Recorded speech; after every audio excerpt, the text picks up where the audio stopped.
उमासुतं शोकविनाशकारकं नमामि विघ्नेश्वर पादपङ्कजम्।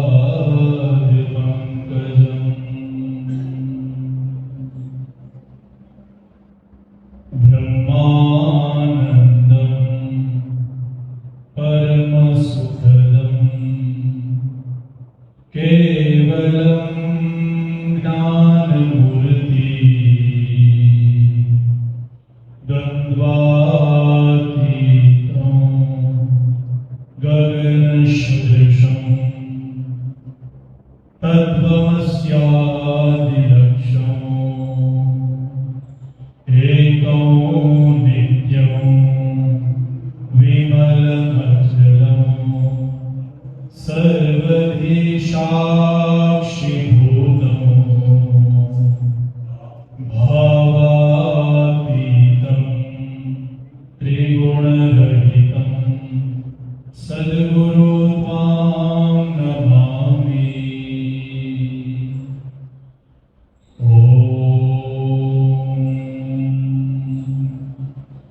श्री सद्गुरु परमात्मने नमः।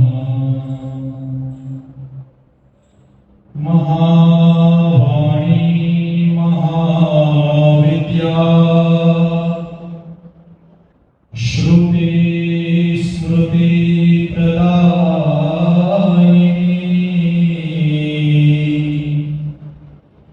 साक्षात् सरस्वती देवी जिह्वाग्रे वसतो मम। नमस्ते शारदा देवी सरस्वती मती प्रदे वसत्वं मम जिह्वाग्रे सर्वविद्या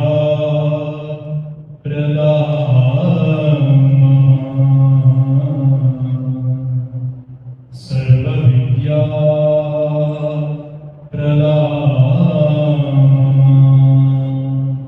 ओम श्री परमेश्वराय नमः। बधाने जय गुरुदेव। नमस्कार। जय जय श्री कृष्ण। परम कृपाळु सद्गुरुदेव भगवान આપણા શ્રીમદ દત્તરામજીના પાવન ચરણોમાં નમસ્કાર। વિઘ્નહર્તા ગણપતિ બાપાના ચરણોમાં કોટી કોટી વંદન। ગુરુદેવ ભગવાનના ગુણગાન ગાવાની આ ગાથા અને કથામાં પ્રારંભે બિલખા સ્થિત જે સ્થાન આવતાની સાથે અતિશય આનંદ આવે છે એવું ગુરુદેવ ભગવાનનું સ્થાન આનંદાશ્રમ અને આનંદાશ્રમમાં જે ચૈતન્ય શક્તિઓ વિરાજમાન છે બધી ચૈતન્ય શક્તિઓને પણ નમસ્કાર કરી આજના ગુરુદેવ ભગવાનના સત્સંગમાં શુભ એવો ચૈત્ર માસ એકાદશી તિથિ સવન 2082 અંતર્ગત આપણે બધા શુભ અવસર અને શુભ મુહૂર્તે ગુરુદેવ ભગવાનની કૃપાથી ગુરુદેવ ભગવાનના ચરણોમાં સત્સંગ સ્વરૂપી યજ્ઞ માટે ભેગા થયા છે। ગુરુદેવ ભગવાનની સેવામાં હું ને તમે બધા તત્પર હોઈએ છીએ અને ગુરુદેવ જ્યારે આપણને હુકમ કરે ત્યારે યથાશક્તિ અમારા જેવા કોઈ તુચ્છ શિષ્ય વાણીની સેવા આપવા માટે આવી જાય અને આપ જેવા શિષ્યો ગુરુદેવ ભગવાનના એ જ્ઞાન યજ્ઞની અંદર જોડાય તન મનથી સેવા આપતા હોય સજ્જનોને પણ ખૂબ વંદન. જય ગુરુદેવ અને નમસ્કાર. ભગવાન સદગુરુ દેવતાના સત્સંગના કાર્ય નિમિત્તે એક જેને એક દિવસ બે દિવસ એને પણ મણકો નામ આપવામાં આવ્યું છે. અહીંના દ્રષ્ટિ શ્રી જીતુભાઈ એના દ્વારા મને સંપર્ક કરવામાં આવ્યો કે ગુરુદેવ ભગવાન વિશે સાધકોને કંઈક શ્રવણ કરવા મળે એવો એક સત્રની શરૂઆત થઈ છે. ને જ્યારે એ સત્રની શરૂઆત આવી રીતે કરવામાં આવી છે અને એકાદશીના દિવસે આ સત્સંગ કરીએ છીએ એવો જ્યારે મારી સાથે વાર્તાલાપ થયો ત્યારે મને એમ થયું કે હવે ગુરુદેવ ભગવાન આ આશ્રમ આનંદ આશ્રમ છે, અહીંયા આવતાની સાથે આપણને ભક્તિ સાધના ને અખંડ આનંદનો અનુભૂતિ તો થાય જ, પણ હવે ગુરુદેવ ભગવાન મને તમને નૈમિષારણ્ય ક્ષેત્રની અંદર જે અનુભૂતિ થાય કરાવવા માંગે છે. એટલા માટે આ સત્રની શરૂઆત થઈ. કારણ કે આ બધા સત્સંગના સત્રો સ્વાભાવિક રીતે આપણે સાંભળતા હોઈએ કે નિમિષ ક્ષેત્રે નૈમિષારણ્યમાં વક્તા કાય ભગવાનના ગુણગાન ગાય છે અને શ્રોતાઓ 88,000 ઋષિઓ ભેગા મળી અને ભગવાનના ગુણગાન શ્રવણ કરે. એમાંથી કદાચ કોઈને કાંઈ સાંભળવાની ઈચ્છા થાય અને પ્રશ્ન થાય તો એ સૂત પુરાણી દ્વારા એ પ્રશ્નનું નિરાકરણ થાય. તો ગુરુદેવ ભગવાન મને એવું લાગે છે કે સ્થાનને હવે નૈમિષારણ્ય ક્ષેત્ર જેવું જે પવિત્ર હોય એવી અનુભૂતિ મને તમને કરાવવામાં આવે છે. આ સ્થાનમાં મુખ્ય વિષય આપણો ભગવાન ગુરુદેવ અને ગુરુદેવના ચરિત્ર અથવા તો ગુરુદેવ આપણા જીવનની અંદર શું મહત્વ ધરાવે છે એ હેતુથી હું ને તમે અહીંયા શ્રવણ કરવા માટે ભેગા થયા છીએ. તો ઓલા જેવું હોય કે જે ઘણું બધું કળશ અમૃતનો ભરીને આવ્યા હોય ને એ અહીંયાથી ગુરુદેવ ભગવાનના ચરણોમાં વાણી રૂપી સેવામાં અમે ખાલી કરી દઈએ. તમારા કર્ણ રૂપી જે યજ્ઞ ગુણ છે એની અંદર આહુતિ શબ્દ રૂપી દઈ દઈએ. એટલે અત્યારે મારો જે ગુરુદેવ પ્રત્યેનો ભાવ છે એ સર્વપ્રથમ આપ બધાના આ સત્સંગ વચ્ચે રજૂ કરીશ. પછી જો આપણી પાસે સમય મર્યાદા હશે તો વિશેષ કરીને કોઈ કઈ આપણે પ્રશ્નોત્તરી કરવા માટેનું આયોજન પણ જો થઈ શકશે ગુરુદેવ ભગવાનનો હુકમ હશે તો બોલાવશું. આવો ભગવાન શ્રી ગણેશજીનું તો સ્મરણ કરી લીધું છે. ભગવાન સદગુરુ દેવતાને ચરણોમાં આપણે કોટી કોટી વંદન કરી લીધા છે. આજનો જે વિષય હું આપના પાસે ગુરુદેવ ભગવાનના જે ચરિત્ર સ્વરૂપી પ્રગટ કરવાનો છું એ વિષય છે. ઉપર જ ગુરુદેવના સાનિધ્યમાં લખ્યું છે દક્ષિણામૂર્તિ. ભગવાન આપણા ગુરુદેવ દક્ષિણામૂર્તિ આપણે એને કહીએ છીએ.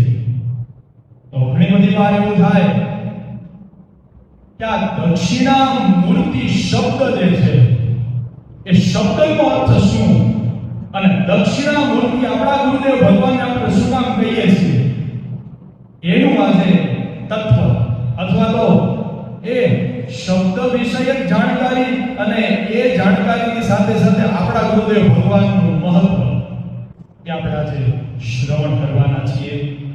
અને અહીંથી આ સેવક આપને વાણીરૂપી સેવા દ્વારા ગુરુદેવના ચરણોમાં અર્પણ કરવાનું છે. શ્રવણ કરીએ. સર્વપ્રથમ જ્ઞાન જે છે એ જ્ઞાન આપણા અંદર અહંકાર ન લાવે એટલા માટે ઉપનિષદો એવી પ્રાર્થના કરે છે કે અમે બધા એટલે કે જે જ્ઞાન અર્પણ કરવા વાળા છે એ અને જ્ઞાન લેવા વાળા છે એ બધા અમે તેજસ્વી બનીએ. બધા અમને બધાને અન્ન આદિનો સારો એવો પ્રાપ્ત થતું રહે. અમે બધા નિરોગી બનીએ અને અમને બધા દ્વેષ રહિત બનીએ. કારણ કે ક્યારેક એવું થાય કે વિશેષ વધારાનું જ્ઞાન પ્રાપ્ત થઈ જાય તો દક્ષતા આવે એટલે સહજ જ અભિમાન કે અહંકાર આવવાની શક્યતા રહે. તો એ દક્ષતા આવ્યા પછી પણ અહંકાર ન આવે એવા ભાવથી આપણે ગુરુદેવ ભગવાનના ચરણોમાં વંદન કરીને સત્સંગની શરૂઆત કરીએ. દક્ષિણામૂર્તિ ભગવાન ગુરુદેવને આપણે કહીએ છીએ.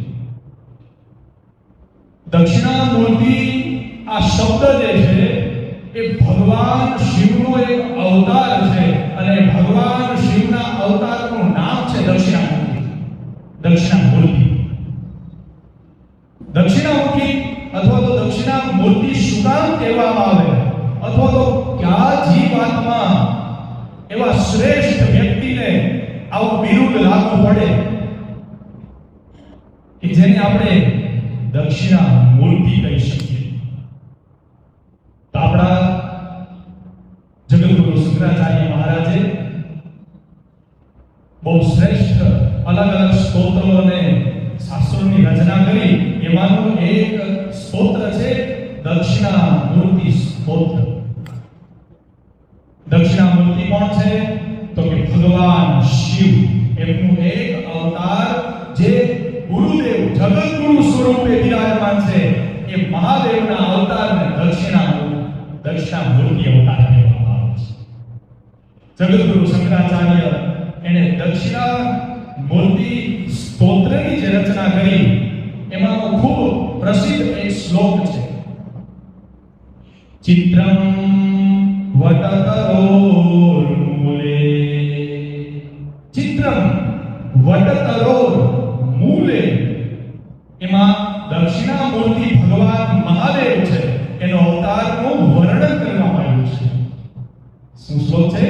ચિત્રમ વટતરોર મૂલે વૃદ્ધા શિષ્યા ગુરુર્યુવા, વૃદ્ધા શિષ્યા ગુરુર્યુવા, ચિત્રમ વટતરોર મૂલે વૃદ્ધા શિષ્યા ગુરુર્યુવા,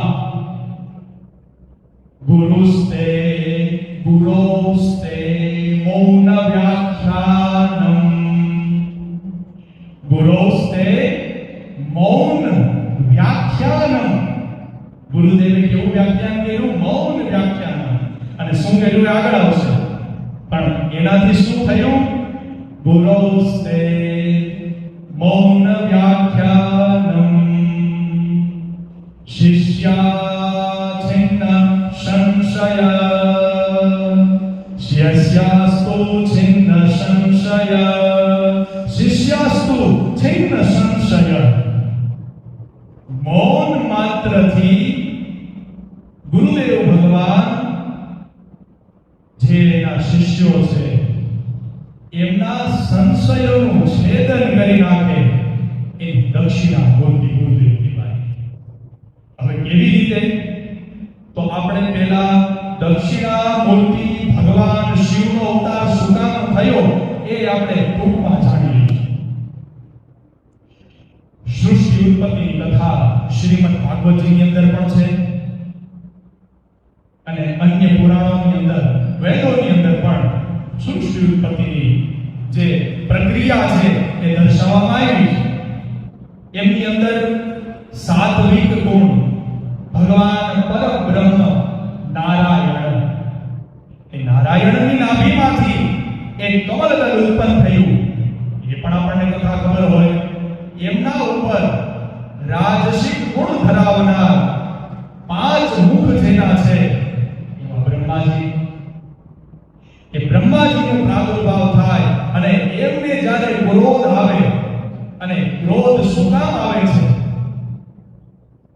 4 માનસ પુત્ર ઉત્પન્ન કર્યા બ્રહ્માજીએ. સનક, સનંદન, સનાતન અને સનત કુમાર. આ બ્રહ્માજીના 4 માનસ પુત્રો છે. કથામાં, ભાગવત કથામાં, અન્ય પુરાણોની કથાની અંદર હું તમે સાંભળતા જોઈએ એટલે એ તો મને તમને ખબર છે. 4 માનસ પુત્રો જે ઉત્પન્ન કર્યા, સનક, સનંદન, સનાતન અને સનત કુમાર. આ માનસ પુત્રોને બ્રહ્માજીએ આજ્ઞા કરી કે તમે સંસાર કાર્યની અંદર આગળ પ્રવૃત્ત થાવ. હવે આ જે માનસ પુત્ર, એનો અર્થ થાય કે તપ દ્વારા બ્રહ્માજીએ પોતાના માનસથી ઉત્પન્ન કરેલા પુત્રો છે. હવે સ્વાભાવિક વાત છે કે જે નારાયણના ગર્ભમાંથી પ્રગટ થયા હોય એનું તપ તો સાત્વિક તપ જ હોય. એટલે એ સાત્વિક તપથી ઉત્પન્ન થવાવાળા જે પુત્રો છે તો એની એ બુદ્ધિ સાત્વિક જ હોય. એટલે સાંસારિક બુદ્ધિ ન હોવાના કારણે જે પિતાજીની આજ્ઞા હતી કે તમે સંસારમાં જાઓ, પ્રવૃત્ત થાઓ, તો એ ચારે ચાર પુત્રોનો જવાબ એવો આવ્યો કે અમારે પ્રવૃત્તિ માર્ગ નહીં, અમારે નિવૃત્તિ માર્ગ પસંદ કરવો છે. હે પિતા, તમે અમને ઉત્પન્ન કરવા વાળા છો, પરંતુ અમારે નિવૃત્તિ માર્ગ એના ઉપર આગળ વધવું છે. એટલા માટે અમે વૈરાગ્યને પસંદ કરીએ છીએ. હવે સનક, સનંદન, સનાતન અને સનત કુમાર આ ચારે સનત પુત્રો જે છે, બ્રહ્માના પુત્રો છે, એ બધા બ્રહ્માજીના પુત્રો. એવું કહેવામાં આવ્યું કે અમે સંસાર નહીં ભોગવીએ. ત્યારે બ્રહ્માજીને ક્રોધ આવ્યો. સ્વાભાવિક છે, પિતાજીની વાત કોઈ પુત્ર ન માને તો ક્રોધ આવવો સ્વાભાવિક છે. ક્યારેક તો આવે, ગમે એટલો નિયંત્રણ પોતાના ક્રોધ ઉપર કે પોતાના મન ઉપર હોય તો બ્રહ્માજીને ક્રોધ આવ્યો ને ક્રોધ દ્વારા એમાંથી આમના ભ્રુકુટી જે છે તે રુદ્ર ઉત્પન્ન થયા. હવે વિદ્વાનો કહે છે કે પરબ્રહ્મ શિવ જે છે એમના દ્વારા તો આ આખું બ્રહ્માંડ રચાયેલું છે. તો સ્વાભાવિક છે કે જે શિવ, આપણે જેને શિવ તરીકે મહાદેવ સ્વરૂપે જેનું પૂજન કરીએ છીએ, એ મહાદેવનું તો અલૌકિક અલગ સ્વરૂપ છે. પરંતુ જે રુદ્ર ઉત્પન્ન થયા, તો રુદ્ર તો ઘણા બધા પ્રકારના છે. બ્રહ્માજીના ભ્રુકુટીમાંથી જે રુદ્ર ઉત્પન્ન થયા, રુદ્ર અને રુદ્રાણી, એ મહાપુરુષો દ્વારા આપણે વાત સાંભળી છે કે એણે જે સૃષ્ટિ આગળ વધારી, બ્રહ્માજીને સૃષ્ટિ અનુકૂળ ન આવી. પણ વાત આપણે જે છે એ કથાને થોડોક મોડ આપણે આ બાજુ લઈ જાય, ફેરવી દઈએ. સનક, સનંદન, સનાતન અને સનત કુમારો જ્યારે નિવૃત્તિ માર્ગનું માર્ગદર્શન લેવા માટે ગુરુની શોધખોળમાં નીકળ્યા કે ક્યાંક તો સંસારમાં આપણને ગુરુદેવ મળશે અથવા તો માર્ગદર્શન કોક મળશે, કોકનું તો માર્ગદર્શક આપણું બની અને આપણને જ્ઞાન અર્પણ કરશે. આપણે પ્રવૃત્તિ માર્ગ નહીં પણ નિવૃત્તિ માર્ગ, વૈરાગી જીવન જીવવું છે. ત્યારે મહાદેવ, દેવાદેવ મહાદેવને ખબર પડી ગઈ કે બ્રહ્માજી દ્વારા જે ચાર પુત્રો છે એ પરમ જ્ઞાનની ખોજમાં છે. અને ત્યારે ભગવાને એ સ્વરૂપ અવતાર ધારણ કર્યો. ક્યાં? તો કે વટ વૃક્ષના નીચે મૂળમાં એક પગ જે છે ડાબો એ ઉપર અને જમણો પગ જે છે એ નીચે, અને શાંત અવસ્થામાં જે બેઠા છે, શાંભવી મુદ્રામાં બેઠા છે. શાંભવી મુદ્રાનો અર્થ તમને ખબર હોય, સાધકો છો એટલે અડધા નેત્ર ખુલ્લા અને અડધા બંધ હોય, અને એવી રીતે જે ધ્યાન કરવામાં શાંભવી મુદ્રા કહેવાય. એ શાંભવી મુદ્રામાં ભગવાન જે શિવ વિરાજમાન થયા. એટલે ચિત્રમ વટતરોર, વટતરોર, તરુ એટલે વૃક્ષ. ચિત્રમ કેવું ચિત્ર દેખાય છે? તો કે ચિત્રમ વટતરોર મૂલે. આ જે વટ છે એના મૂળની નીચે જે બિરાજમાન દક્ષિણામૂર્તિ શિવ છે, એની પાસે જ્યારે સનક, સનંદન અને સનાતન કુમાર, એ સનત કુમાર ચારે માનસ બ્રહ્માજીના માનસ પુત્રો ગયા. અને ત્યારે એટલા શબ્દો કીધા કે અમે નિવૃત્તિ માર્ગને, અમે વૈરાગ્યને અને પરમ જ્ઞાનની પ્રાપ્તિ માટે આપની પાસે આવ્યા છીએ. ત્યારે ગુરુ મૌન વ્યાખ્યાનમ, ત્યાં જે વિરાજમાન જે દક્ષિણામૂર્તિ ભગવાન શિવ હતા, એણે ગુરુ મૌનમ વ્યાખ્યાનમ, મૌન માત્રથી વ્યાખ્યાન કર્યું. અને જે ચારે ચાર બ્રહ્માજીના માનસ પુત્રોને પરમ જ્ઞાનની અનુભૂતિ ક્યાં ને ક્યાં થઈ એની ચર્ચા કરવામાં આવી છે. દક્ષિણામૂર્તિ પરમ જ્ઞાન કેવી રીતે? તો કે શાંત સ્વરૂપે બેઠેલા, દક્ષિણ બાજુ મુખ કરેલા ભગવાન જે મહાદેવ છે, એમણે જ્ઞાન મુદ્રાનું પ્રદર્શન કર્યું, દર્શન કરાવ્યું જ્ઞાન મુદ્રાનું, માત્ર આટલું જ. કોની સામે? જે 4 માનસ પુત્રો બ્રહ્માજી છે, આવી રીતે આ જ્ઞાન મુદ્રા. અને આ માત્ર એક જ્ઞાન મુદ્રાના દર્શન માત્રથી અખૂટ સંસારનું જ્ઞાન એ 4 માનસ પુત્રોને તેજસ્વી જ્ઞાન પૂરું થઈ ગયું. ત્યારે એ બધા શિષ્યો હતા, અમે સમજી ગયા છીએ કે પરબ્રહ્મ આ જે છે એ બ્રહ્મ છે, અને આ છે હું ને તમે અહંકાર, એ મને ને તમને મારા તમારા અહંકારને પરબ્રહ્મ પાસે આવી રીતે આમ નમાવીએ એટલે આ જગતનું પરમ ચૈતન્ય જ્ઞાન મને તમને મૌન દ્વારા પણ પ્રાપ્ત કરાવી શકે. એનું નામ છે દક્ષિણામૂર્તિ. એટલે આપણે આપણા ગુરુદેવ ભગવાનને દક્ષિણામૂર્તિ, ગુરુદેવ ભગવાન કહીએ છીએ. બીજું, ગુરુદેવ ભગવાનનો મહિમા અલગ અલગ શાસ્ત્રોમાં, વેદોમાં, પુરાણોમાં, સાથે સાથે રામચરિત માનસમાં પણ તુલસીદાસે લખ્યો છે. અને એમાં જગતગુરુ શંકરાચાર્ય એ પણ ભગવાન શિવના સ્વરૂપ આપણે જેમને માનીએ છીએ કે અવશ્ય શિવના સ્વરૂપ છે એવા ભાવથી દર્શન કરીએ છીએ. બીજા ભગવાન હનુમાનજી, બે જ આ જગતની અંદર દક્ષિણામૂર્તિ છે. એક સાક્ષાત ભગવાનના અવતાર છે. એક ભગવાનને અવતાર લીધો દક્ષિણામૂર્તિનો, એ ભગવાન શિવ પોતે. એનું વર્ણન હજી બાકી છે, આપણે વર્ણન પણ કરશું એટલે ખબર પડી જાય કે આ ગુરુદેવના સાનિધ્યમાં આવીને ખાલી મૌન બેઠા રહ્યો તો પણ જ્ઞાનની અનુભૂતિ મને તમને કેમ થાય?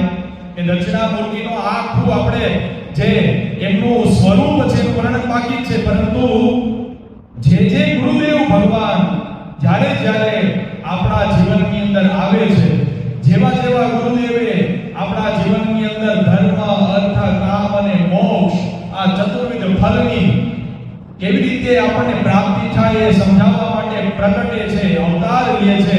જ્યારે જ્યારે કોઈ પણ ગુરુદેવ આ સંસારની અંદર ગુરુ સ્વરૂપે આવે ત્યારે સ્વાભાવિક રીતે તમે જોઈ શકશો કે લગભગ શિવ અવતાર એ જ આવે છે. જ્યારે આખા જગતની અંદર આપણા સનાતન હિન્દુ ધર્મને ઘણી બધી ખલેલ પહોંચાડવા વાળા વિધર્મીઓ ઘણા બધા રીતે પ્રહારો કરવા લાગ્યા હતા, ત્યારે પણ ભુવને શંકરાચાર્યનું સ્વરૂપ લઈ અને ભગવાન આ ધરાધામ ઉપર આવી અને આપણા ધર્મનો જે ડંકો છે આખા ભારત દેશમાં નહીં, દેશ વિદેશની અંદર સનાતન ધર્મ કી જય એનો આખો સનાતન ધર્મનો જે ડંકો ઉગાડી દીધો આખા દેશ વિદેશમાં. એવી જ રીતે હવે એને સંદર્ભમાં તમને આપણા ગુરુદેવ ભગવાન જેના સાનિધ્યમાં બેઠા છે એની વાત કરી દઉં. અમુક પુસ્તકોની અંદર મેં વાંચ્યું કે જ્યારે આપણા આ વિસ્તારની અંદર ઘણા બધા આટલાઓ વિસ્તાર ગુરુ આપણા ગુજરાત આપણા અને અત્યારે તો દેશ વિદેશમાં આપણા ગુરુદેવ ભગવાનની પ્રખ્યાતિ છે, પરંતુ જે સમયે આપણા આ વિસ્તારની અંદર આપણા જ સનાતન હિન્દુ ધર્મીઓ આપણા 16 સંસ્કાર શું છે એ ભૂલી ગયા હતા, અથવા તો એ બધું જ્ઞાન ખોરવાવાની શરૂઆત હતી. આપણો ધર્મ છે એ ધર્મને બચાવશું તો આપણે બચશું એ સૂત્રને બધા ભૂલવા લાગ્યા હતા. અને આપણો ધર્મ કેટલો શ્રેષ્ઠ છે, જ્ઞાન અને વિજ્ઞાનથી ભરેલો છે, એ બધું ધર્મનું જે મૂલ્યાંકન કરવા વાળા ઘણા બધા મહાપુરુષો પણ ધીમે ધીમે બધા લોકો સુધી ધર્મનો પ્રચાર કરવા માટે અસમર્થ થવા લાગ્યા હતા. ત્યારે મને એવું લાગે છે કે આપણા ગુરુદેવ ભગવાને શિવ સ્વરૂપ પ્રગટ થઈ અને આટલા બધા પુસ્તકો, આટલું બધું જ્ઞાન અને એટલા બધા જ્ઞાનનો પ્રભાવ એમના જ્ઞાનની જે અજવાળો પ્રકાશ છે ફેલાયો કે ફરીથી બધા મને તમને મારા તમારા જેવા શિષ્યોને ખબર પડી કે આપણી ધરોહર એ સનાતન હિન્દુ ધર્મ શું છે, આપણા 16 સંસ્કાર શું છે. તમે પુસ્તકોમાં વાંચી શકો છો.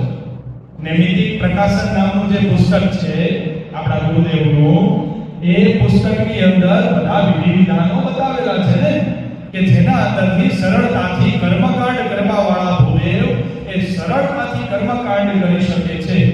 યજ્ઞ યાગાદી સોળ સંસ્કારની વિધિ વગેરે કરાવી શકે છે. આ ગુરુદેવ ભગવાને મારા અને તમારા બધા ઉપર કૃપા કરવા માટે અવતરિત થયા હતા. અને હજી એ ગુરુદેવ ભગવાન મારી તમારા નજરથી અદ્રશ્ય છે. મારા તમારા આ દ્રષ્ટિ જન્મચક્ષુથી ગુરુદેવ અદ્રશ્ય છે, પરંતુ ચૈતન્ય સ્વરૂપે હજી એ મેં આયના વિદ્યાર્થીઓ જે જૂના હતા એના દ્વારા એની વાત સાંભળેલી છે અને બીજા અનુભવી વ્યક્તિઓ દ્વારા પણ વાત સાંભળેલી છે કે હજી એ ગુરુદેવ ભગવાનની ચાકરીનો પાદુકાનો અવાજ ક્યારેક શાંતિથી બેઠા હોય ને તો રાત્રિના સમય આવે છે. ગુરુદેવ હજી પણ અહીંયા બિરાજમાન છે. શું કામ? મારું તમારું કલ્યાણ કેવી રીતે થાય. દક્ષિણામૂર્તિ એ નથી હાજર તો પણ એના સાનિધ્યમાં જે વ્યક્તિ બેસે એને જ્ઞાનની અનુભૂતિ કરાવી શકે, એને દક્ષિણામૂર્તિ કહેવાય. એટલા માટે આપણા ગુરુદેવ ભગવાન દક્ષિણામૂર્તિ છે. દક્ષિણામૂર્તિ ભગવાન શિવ, જેવી રીતે શંકરાચાર્ય ભગવાન આપણા છે એ પણ શિવ અવતાર. બીજા દક્ષિણામૂર્તિ અવતાર ભગવાન શિવે જેવી રીતે મુખ્ય અવતાર ધારણ કર્યો ને એવો જ બીજો મેં તમને કીધું બે દક્ષિણામૂર્તિ છે. બીજા પણ એ દક્ષિણામૂર્તિ આપણે જેને કહી શકીએ અથવા તો વિદ્વાનો જેમ વર્ણન કરે છે એ ઉત્તરમાં બિરાજમાન જે ભગવાન શંકર સુવન કેસરી નંદન. દક્ષિણામૂર્તિ કોને કહેવાય? એક એવો પણ ભાવ છે કે જે મહાદેવ દક્ષિણ તરફ પોતાનું મુખ રાખીને વટવૃક્ષની નીચે બિરાજમાન હતા એને એટલા માટે પણ દક્ષિણામૂર્તિ કીધા છે.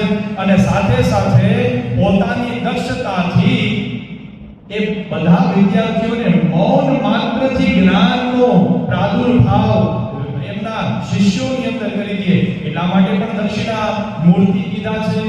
તો બીજા દક્ષિણામૂર્તિ આપણે જેને કહી શકીએ એવો આપણો ભાવ છે. અને મને વિશેષ પ્રકારે મારા ગુરુદેવ ભગવાન હનુમાનજી જે છે એમના ચરણોની સેવાથી મને આ સત્સંગ, આ જ્યોતિષ, આ કર્મકાંડ, યજ્ઞ અને એમ કહી શકાય કે આ વક્તવ્ય બધું પ્રાપ્ત થયું છે મારા ભગવાન સૂર્યમુખી હનુમાનની એની સેવાથી. એટલા માટે મારો પણ એવો એક ભાવ છે કે ઉત્તર બાજુ હનુમાનજી બેસે છે અને દિશા એમની ઉત્તર છે અને એમનું પણ મુખ દક્ષિણ બાજુ છે એટલે એ પણ દક્ષિણામૂર્તિ છે. અને પાછા શિવના અવતાર તો ખરા આપણા ગુરુદેવ ભગવાન શ્રીનાથ દક્ષિણામૂર્તિ છે. એ પણ શું કામ? કારણ કે એના સાનિધ્યમાં આવ્યા પછી મને ને તમને વેદોનું, શાસ્ત્રોનું અને અન્ય ઘણા બધા પ્રકારે જ્ઞાન પ્રગટે. એટલા માટે આપણા ગુરુદેવ ભગવાન દક્ષિણામૂર્તિ છે. આજે વિષય જ આપણે ગુરુદેવ ભગવાન ઉપર છે અને ગુરુદેવ ભગવાન ના વિષયમાં ગુરુજીના ઘણા બધા પ્રકારના એવા પોતપોતાના ભાવો જેને રજૂ કર્યા. એમાંનો એક ભાવ શ્રેષ્ઠ એવી એ ચોપાઈ છે જે મેં એક મહાપુરુષ પાસેથી સાંભળેલી છે. તુલસીદાસે પોતાની કલમ દ્વારા લખેલી છે, રામચરિતમાનસ. એ ચોપાઈને આપણે યાદ કરશું તો આપણને સહજ જ ખબર પડી જશે કે આપણા ગુરુદેવ કોઈ પણ સંપ્રદાયમાં હોઈએ આપણે અથવા તો આપણા ગુરુદેવ નાથ છે એ શિવ સ્વરૂપ શું કામ છે.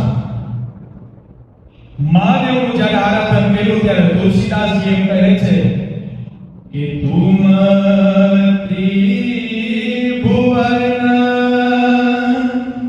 ગુરુ વેદ બખાના. તુમ ત્રિભુવન ગુરુ વેદ બખાના. આન જીવ પામર કા જાના. આન જીવ પામર કા જાના. તુલસીદાસ પણ મહાત્મા એ ભગવાન મહાદેવને શું કહે છે કે તુમ ત્રિભુવન ગુરુ વેદ બખાના. શિવનું અને ગુરુદેવનું, ગુરુ અને ગોવિંદનું એટલા માટે હું વર્ણન કરું છું કારણ કે આપણા બધાનો સાધકોનો વિષય આ 11ના દિવસે ગુરુદેવ ભગવાન વિશે કાંઈક ને કાંઈક શ્રવણ કરી અને ગુરુદેવ ભગવાનનું મહાત્મ્ય સાંભળવાનો છે, વિષય આપણો એ છે. પરંતુ આજે આ જગતની અંદર મને જ્યારે અનુભૂતિ થઈ કોઈ પણ મહાપુરુષોના કથાના શ્રવણ દ્વારા, મારા હનુમાનજી મહારાજના ચરણોની સેવા દ્વારા, ત્યારે એવું મારા મનની અંદર પ્રગટ થયું કે આ જગતમાં માત્ર ને માત્ર બે જ તત્વ છે, એક ગુરુ તત્વ અને એક ગોવિંદ તત્વ. હવે એ તત્વ વિશે એક થોડીક આપણે દેવો અને દાનવો બાબતની ચર્ચા કરીએ. એક લિંકમાંથી બીજી લિંક આમ નીકળે ને, આપણે ઘણીવાર જોયું વોટ્સએપમાં કે કઈ વાદળી કલરના લિંક અક્ષરોમાં લિંક આવે. આમ તમે એને સ્પર્શ કરો તો એ જે જગ્યાની હોય, માની લો કે લિંકને આપણે સ્પર્શ કરીએ તો YouTube ની હોય તો YouTube ઉપડી જાય. એમ આ ગુરુદેવ ભગવાનની ચર્ચા કરવા એ બેઠા છે, કારણ કે ગુરુદેવને આપણું તન મન અને આત્મા સોંપી દીધો હોય એટલે હવે ગુરુદેવ ભગવાન જે અહીંથી બોલાવે એ પુસ્તકમાં નહીં પણ મસ્તકમાં જે આવશે એ અહીં રજૂ કરવામાં આવશે.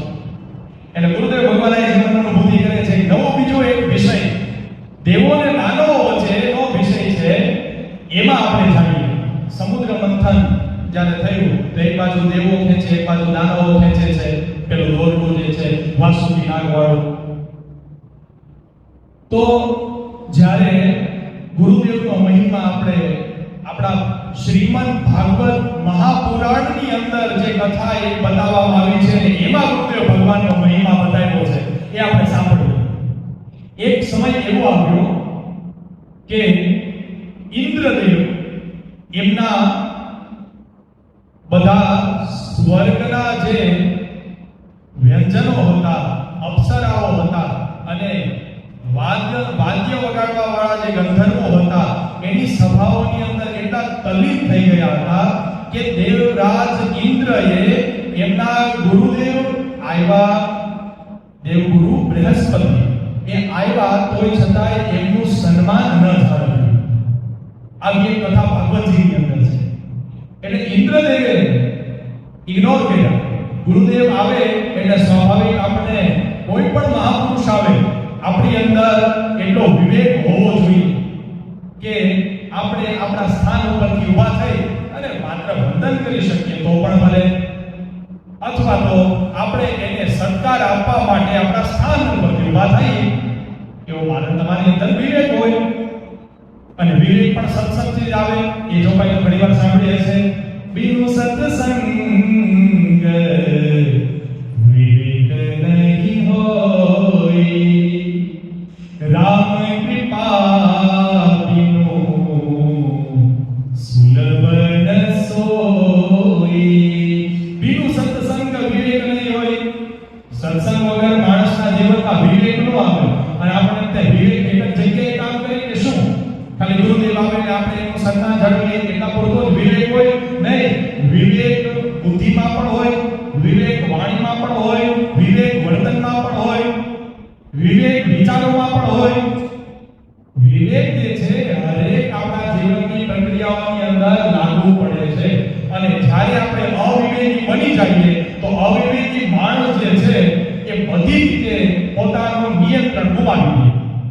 વાણીથી પણ અવિવેક આવવાની શરૂઆત થઈ જાય, વિચારોથી અવિવેક આવે તો સારા કર્મ કરવાની પ્રેરણા ન મળે, વાણીથી અવિવેક આવે તો સારા શબ્દો બોલવા માટે આપણને અંદર પ્રેરણા ન મળે, આપણે એમના સારા શબ્દોને પ્રગટ કરવા માટે અંદરથી આપણને જે અલગ અલગ વાણી છે, સરસ્વતી છે એ પ્રાપ્ત જ ન થાય.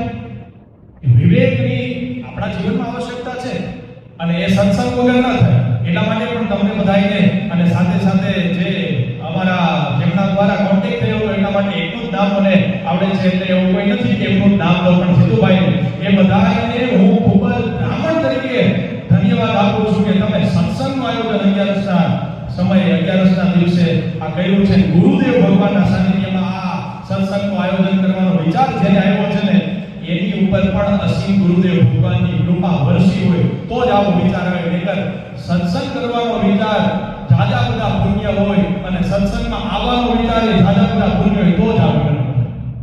નહીંતર એ પણ આ ભાવું અઘરું છે. એટલે માટે તુલસીદાસે તરત જ કીધું કે રામ કૃપા બિનુ સુલભ ન સોઈ. સત્સંગ તો ઘણાને કરવો હોય, આવવું પણ હોય સત્સંગમાં, સારું કાર્ય શરૂ હોય બેસવું પણ હોય, પણ એવા જ વ્યક્તિ બેસી શકે કે જેની ઉપર રામની કૃપા હોય, નહીતર સુલભ ન સોઈ. સત્સંગમાં આવવું એ પણ રામની કૃપાથી આવી શકાય. એક ઘડી આધી ઘડી આદિ સે પુની આદ, તુલસી સંગત સંત કી કટે કોટી અપરાધ. ગુરુદેવ ભગવાનને જ ધ્યાનમાં અને કેન્દ્રમાં રાખી અને હું એમ કહી શકું કે જે વ્યક્તિ આપણા આ ગુરુદેવ ભગવાનના સાનિધ્યમાં આનંદ આશ્રમની અંદર ગુરુદેવ ભગવાનની જે ચૈતન્ય સમાધિ છે એની પાસે સમીપમાં પણ એક વખતે કોઈ વ્યક્તિ આવી ગયો તો એના કટે કોટી અપરાધ. તુલસી સંગત સંત કી તો કટે કોટી અપરાધ. તો એ શબ્દ જે છે આ આવીને સાર્થક થાય છે ગુરુદેવ ભગવાનના જે દક્ષિણામૂર્તિ ઉપર વિષય. આજનો મારો જે વક્તવ્યનો વિષય જે છે એમ હું નક્કી કરીને આવ્યો છું એટલે, પણ આ દાસને ગુરુદેવ ભગવાને જેવી કંઈક પ્રેરણા આપી છે દક્ષિણામૂર્તિ ઉપર સત્સંગ કરવો છે. એટલા માટે દક્ષિણામૂર્તિનો જ આપણે શ્લોક પણ સાંભળી ગયા, સાથે સાથે દક્ષિણામૂર્તિ ગુરુદેવ ભગવાન જે છે એનું વર્ણન હમણાં આપણે સાંભળ્યું ને કે ગુરુસ્તે મૌન વ્યાખ્યાનમ અને શિષ્યાસ્તુ છિન્ન સંશયા. હમણાં જ આપણે સાંભળ્યું, એનું વર્ણન હજી બાકી જ છે, પણ આમાં તો મેં હમણાં કીધું એમ કે આ ગુરુદેવ ભગવાનના ચરણોમાંથી જે કંઈ પણ થોડું ઘણું જ્ઞાન વચમાં જે વસ્તુ યાદ આવતી જાય એ પણ આપણે હારોહાર લાભ લઈ લઈએ. પછી તો કોણ જાણી શકે કાળને, સવારે કાલ કેવું થશે. અત્યારે ગુરુદેવ ભગવાને કૃપા કરી છે તો હું ને તમે એના સાનિધ્યમાં છીએ, પણ પછી કોણ જાણે ગુરુદેવ ભગવાનની ઈચ્છા ન હોય તો આપણને ન પણ બોલાવે. એટલે ગુરુદેવ જેટલો અનુગ્રહ કરે છે, જેટલી કૃપા કરે છે, હું ને તમે એ કૃપા પ્રાપ્ત કરી લઈએ. એટલે જેટલું મારાથી બની શકે એટલી સેવા ગુરુદેવ ભગવાનના ચરણોમાં આપવા જઈયો છું. તો બીજું પણ એક દેવો અને દાનવો વચ્ચેનું જે ગુરુદેવ ભગવાનને માધ્યમમાં રાખીને કથા છે એ સાંભળીએ. ઇન્દ્રદેવે પોતાના વૈભવ અને ઐશ્વર્યના લીધે દેવગુરુ બૃહસ્પતિને સન્માન આપ્યું. દેવગુરુ બૃહસ્પતિ એને એ વાતનું દુઃખ ન હતું કે મને મારા શિષ્યએ સન્માન ન આપ્યું, કારણ કે ગુરુદેવ ભગવાન કઈ સન્માનના ભૂખ્યા નથી.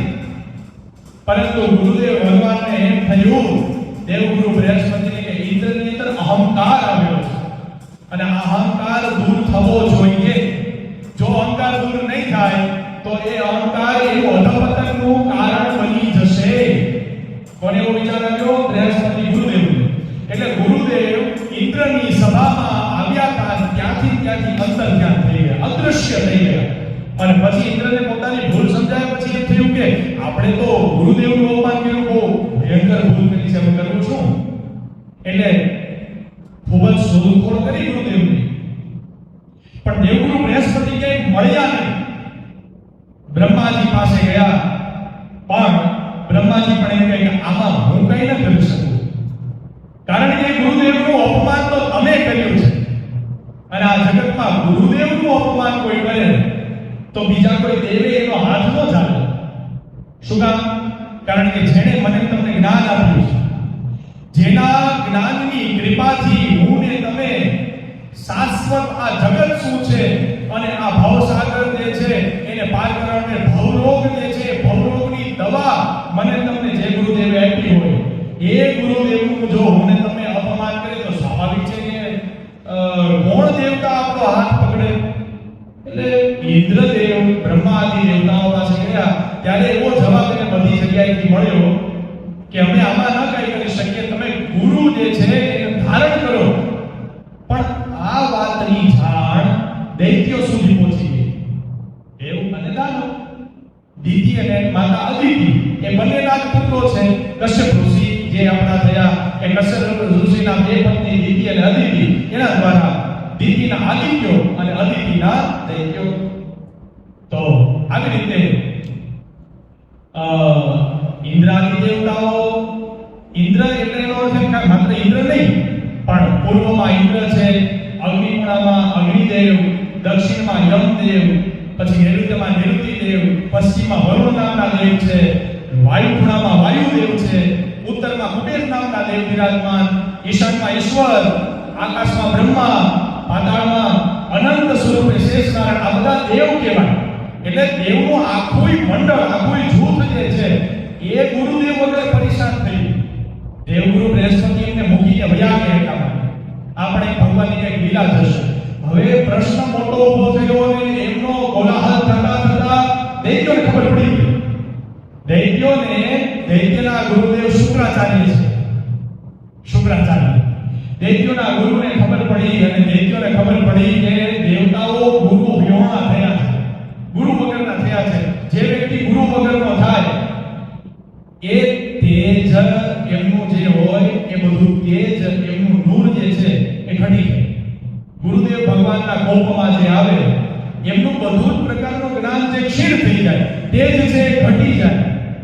એટલે એનું બળ પણ ઘટી જાય. જે ગુરુદેવના સાનિધ્યમાં હોય અને એના સાનિધ્યમાંથી અહંકાર કે અભિમાનના કારણે દૂર થઈ જાય તો ગુરુદેવના ન હોવાના કારણે, જેના પર ગુરુદેવની છત્રછાયા નથી, એ વ્યક્તિનું બળ જે છે આપોઆપ ક્ષીણ થઈ જાય છે. અને એમાં મોટું તો વાત એ કે ગુરુદેવ ભગવાનનો અપમાન કરવાથી બ્રહ્મહત્યા સમાન પાપ લાગે. અને આ વાતની દૈત્યોને જ્યારે ખબર પડી, તરત જ એના દૈત્ય ગુરુ શુક્રાચાર્ય મહારાજે દૈત્યોને કીધું, દૈત્યોના જૂથને, દૈત્યોના મંડળને એમ કીધું કે અત્યારે તમારી પાસે અવસર છે સ્વર્ગ પ્રાપ્તિ અને દૈત્ય ઉપર ચડાઈ કરવાનો. કારણ કે એના ગુરુદેવ નથી ને, એટલે એનો કોઈ પાવડું પકડશે નહીં. તમે એના ઉપર ચડાઈ કરી દો અને તમે સ્વર્ગનું રાજ્ય પ્રાપ્ત કરી લો. અને ત્યાં આખી દૈત્યોની સેના હડબડાટી કરતી ગઈ છે સ્વર્ગલોકમાં અને ઇન્દ્રાદી દેવતાઓને બધાને પકડી અને ખસેડી મૂક્યા સ્વર્ગમાંથી. અને હવે તો રાજ્ય પણ ગયું. આ ગુરુદેવનો આવડો મહિમા હોય જીવનમાં. અને હું ઘણીવાર મને આજે જ્યારે હું આયા, આમ તો અમરેલીથી આયા આ સાધક તુલસ સેવક આયા આવ્યો છે બિલખામાં ગુરુદેવના સાનિધ્યમાં, પરંતુ અમરેલીથી આવતા જે માર્ગમાં મને જે વિચાર આવ્યો એ હું તમને પ્રગટ અત્યારે કરી દઉં કે મારા તમારા ગુરુદેવ જે હોય એ ગુરુદેવનું શાસન આપણા જીવનમાં ક્યાં ઉદ્યું હોય, ઠેઠ પાણીયારા હોય, એવો મને વિચાર આવ્યો. તો આવો વિચાર હુંકામાં કોઈએ કીધું, તાત્પર્ય એવું છે. ઘણા લોકો આપણી દેશી ભાષામાં એમ કહેતા હોય કે ડુંગરાના ઘરનું તો પાણી ન પીવાય, એવું કહેતા હોય કે ડુંગરાનો અર્થ છે ગુરુ જેને નથી ધારણ કર્યા. અને શું કામ એનું પણ એની પાછળનું પણ કારણ છે ને કે બિનુ સત્સંગ વિવેક નહીં હોય, એમ ગુરુ વગર જ્ઞાન ન હોય, ગુરુ બિન હોત ના ભે. જે ગુરુ ધારણ નથી કર્યા એવા વ્યક્તિઓ જે છે એ કેવા હોય તો કે એને સંસારનું પાપ પુણ્ય શું છે, જ્ઞાન શું છે, બીજાને વર્તન કેમ કરવું, કેવી રીતે રહેવું, એ બધી ખબર જ ન હોય, ગુણ જ ન હોય એનામાં. અને એવા ગુણ વગરના વ્યક્તિઓના ઘરનું કે એના હાથનું આપણે જલગ્રહણ કરી લઈએ તો જેવું પાણી એવી વાણી, જેવું મન સ્વાભાવિક છે ને. એટલે આપણા ગુરુદેવ ભગવાનનું શાસન ઠેઠ આપણા પીવાના ગોળાના પાણી સુધી છે. આટલું બધું સામર્થ્ય ગુરુદેવ ભગવાનનું અમૃત તત્વ જેવું છે. એક પોતાનો એક સ્વૈચ્છિક અલગ જ પ્રકારનો નવો વિચાર મને આવ્યો, એટલા માટે મેં રજૂ કર્યો. તો હવે આપણે સાંભળીએ કે દેવોના જીવનની અંદર અને દૈત્યોના જીવનમાં પણ ગુરુદેવ ભગવાનનું કેટલું મોટું મહત્વ. દેવો જે છે ને એને હું આ બધી કથાના આધારે મારા તત્વચિંતનથી એમ કહી શકું કે દેવોને છે ને ભગવાન ઉપર વધારે ભરોસો અને દૈત્યો જે છે ને ગુરુદેવ ઉપર વધારે ભરોસો. દેવોને ભગવાન પર બહુ ભરોસો. કઈ થાય તો તરત જ ભગવાનના ચરણોની અંદર જાય. દેવતાઓ કેવી રીતે એ હમણાં તમને ભેદ સમજાવું. અને જે દૈત્યો છે ને ગુરુદેવ ઉપર એને બહુ ભરોસો. ગુરુદેવ એક વખત એમ કહી દે કે તું આમ એના મસ્તક તારું ધડથી અલગ કર નાખ, એ દૈત્યો જે છે જરા કે રાહ ન જોવે. તમે જોજો. અને દૈત્યોને તરત જ કોઈ પણ કાર્ય કરતા ગુરુદેવની આજ્ઞા થાય એટલે તરત જ એને સ્વર્ગ ઉપર ચડાઈ કરી દીધી, કાંઈ વિચાર્યા વગર. એક દૈત્ય એવો પણ હતો કે આખો 99 યજ્ઞ એને કર્યા. એક દૈત્ય એવો પણ હતો, એની કથાની તમને ખબર હશે કે શુક્રાચાર્યના સાનિધ્યમાં રહે, ગુરુદેવ શુક્રાચાર્યના સાનિધ્યમાં 99 યજ્ઞ કર્યા. પણ 100મો યજ્ઞ જ્યારે કરવા જઈ રહ્યો હતો ભૃગુ કચ્છની અંદર બલિદાન, ત્યારે ગુરુદેવ ભગવાનના આજ્ઞાનું પાલન ન કરીને એને શું ભોગવ્યું. પછી તો ભગવાનની લીલા છે કે સર્વે સર્વા તો ગોવિંદ તત્વ ભગવત છે એને માનવું જ પડે આપણે, પરંતુ એ વ્યક્તિ જ્યારે બલિરાજાએ 99 યજ્ઞ કર્યા, પરિપૂર્ણ કર્યા, નિર્વિઘ્ન કર્યા, પણ જ્યારે 100મો યજ્ઞ શરૂ હતો ત્યારે પણ ભાગવતજીમાં કથા છે ને, વિષ્ણુ વામન થઈ ચાલ્યા રે, દેવા મટાડવા બીજો ઇન્દ્ર મારા વાલા, શ્વેત છત્ર શિર પર ધર્યું રે, કર્મક મંડળ હાથ મારા વાલા. એ વિષ્ણુ ભગવાન જ્યારે અવતરિત થયા, પ્રગટ થયા વામન સ્વરૂપે, ત્યારે વામન સ્વરૂપ એટલું બધું ભગવાનનું તેજસ્વી સ્વરૂપ હતું કે ઇન્દ્ર જે બલિરાજા જે છે એ પણ એની અંદર મોહિત થઈ ગયા, કારણ કે નામ જ એનું મોહન છે. સર્વ પ્રકારના જીવ સૃષ્ટિને મોહન કરવાવાળા, ચાહે એની ભાષણથી, ચાહે એના સ્વરૂપથી, ચાહે એના રૂપથી, ચાહે એના પ્રભાવથી, ચાહે એના મંત્રથી, પણ મોહન તો મોહન જ છે. અવતાર ધારણ કરીને જ્યારે આવ્યા ત્યારે શુક્રાચાર્યએ કીધું કે બલિરાજા, આ તું સામાન્ય બ્રાહ્મણ જેને સમજે છે એ નાનકડા એવા કોઈ વામન નાના બ્રાહ્મણ નથી, એ સાક્ષાત ગોવિંદ છે, આ વિષ્ણુ છે, એ બ્રાહ્મણના સ્વરૂપમાં આવ્યા છે. તું એને તારી જે કંઈ પણ સંપત્તિ છે દેવાનો સંકલ્પ ન કરતો, નહીંતર તારું બધું એ ખાલી કરી નાખશે. ત્યારે એક ભાવ પ્રગટ થાય છે. કેવો ભાવ? એના ગુરુદેવે જ એને ગોવિંદના દર્શન કરાવી દીધા. કોને?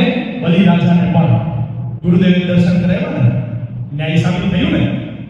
હું ને તમે જ્યારે ગુરુદેવ ભગવાનની સાધનામાં ઉતરી જઈએ, ત્યારે મારે તમારે કંઈ ન કરવાનું હોય, પ્રક્રિયાઓ એની જાતે થાય, કર્મ જ ખાલી આપણે કરવાનું હોય, કાર્ય આપણે કરવાનું હોય, ક્રિયા એની જાતે થાય.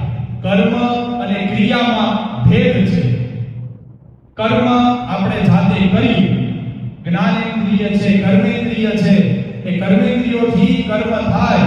આંખ જોવાનું કર્મ કરે, કાન સાંભળવાનું કર્મ કરે, હાથ પગ એ બધા કર્મ કરે છે, વાણી બોલવાનું કર્મ, પણ ક્રિયા જે છે એ આપણે કરવી ન પડે.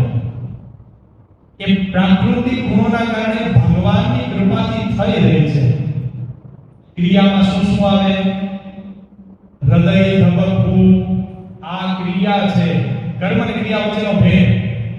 હૃદય ધબકવું એ ક્રિયા છે, શ્વાસોચ્છ્વાસ શરૂ લેવા એ ક્રિયા છે, રુધિર આપણા શરીરમાં પરિભ્રમણ થતું રહેવું એ ક્રિયા છે. ક્રિયાનો અર્થ થાય મારે તમારે કરવું ન પડે, એ આપોઆપ થતું જ હોય અને થતું જ રહે. એ ભગવાને આખો ક્રમ ગોઠવેલો છે, એને ક્રિયા કહેવાય. આજે જે ગળી છે કાલે પુષ્પ થઈ જશે, આજે જેમાં ફળ નથી એમાં કાલે મોટું ફળ ઉગી જશે, આજે જે નાનકડો એવો છોડ છે ટૂંક સમય પછી એ મોટું વૃક્ષ બની જશે. આને ક્રિયા કહેવાય. એટલે કર્મ મારે તમારે કરવાનું હોય. કયું કર્મ? ગુરુદેવ ભગવાનના સાનિધ્યમાં આવવાનું. આ બે પગ લઈ, આપણું શરીર લઈ, પછી ક્રિયા ગુરુદેવ આપણા ઉપર કરે. ક્રિયા કેવી રીતે થાય કે મારે તમારે નારાયણને ગોવિંદનું દર્શન કરવું હોય તો એ આપણે ગુરુદેવ ભગવાનને રિક્વેસ્ટ ન કરવી પડે, અથવા તો ગુરુદેવ ભગવાન જે છે એના સાનિધ્યમાં આવી જાઓ, પછી આપણે ગુરુદેવને યાદ ન અપાવવું પડે કે ભગવાન મારે ગોવિંદના દર્શન કરવા છે. એ સહજ જ ક્રિયા ગુરુદેવ ભગવાનની કૃપાથી થઈ જાય. આ શુક્રાચાર્યની વાત આવતી હતી કે શુક્રાચાર્ય ગુરુદેવ છે કોના? દૈત્યના. અને એને કીધું બલિરાજા, આ તું જેને સમજે છે બ્રાહ્મણ નથી સામાન્ય, એ તો ભગવાન છે.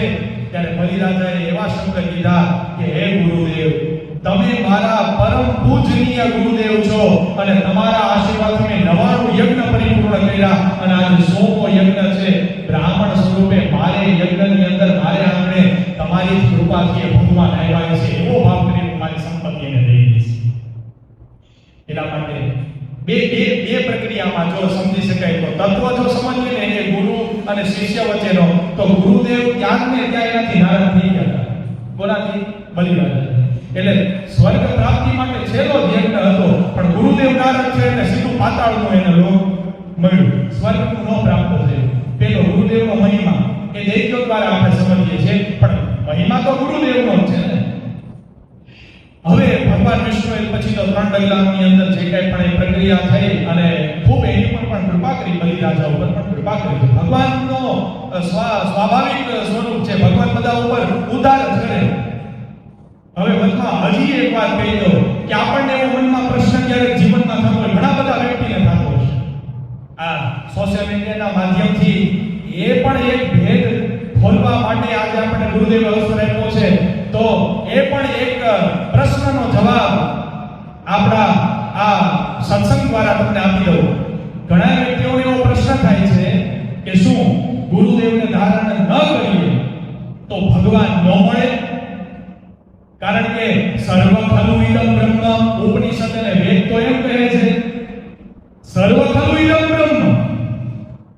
સ્વપ્ન વિકાર, આ સંસાર તો સ્વપ્ન વિકાર છે.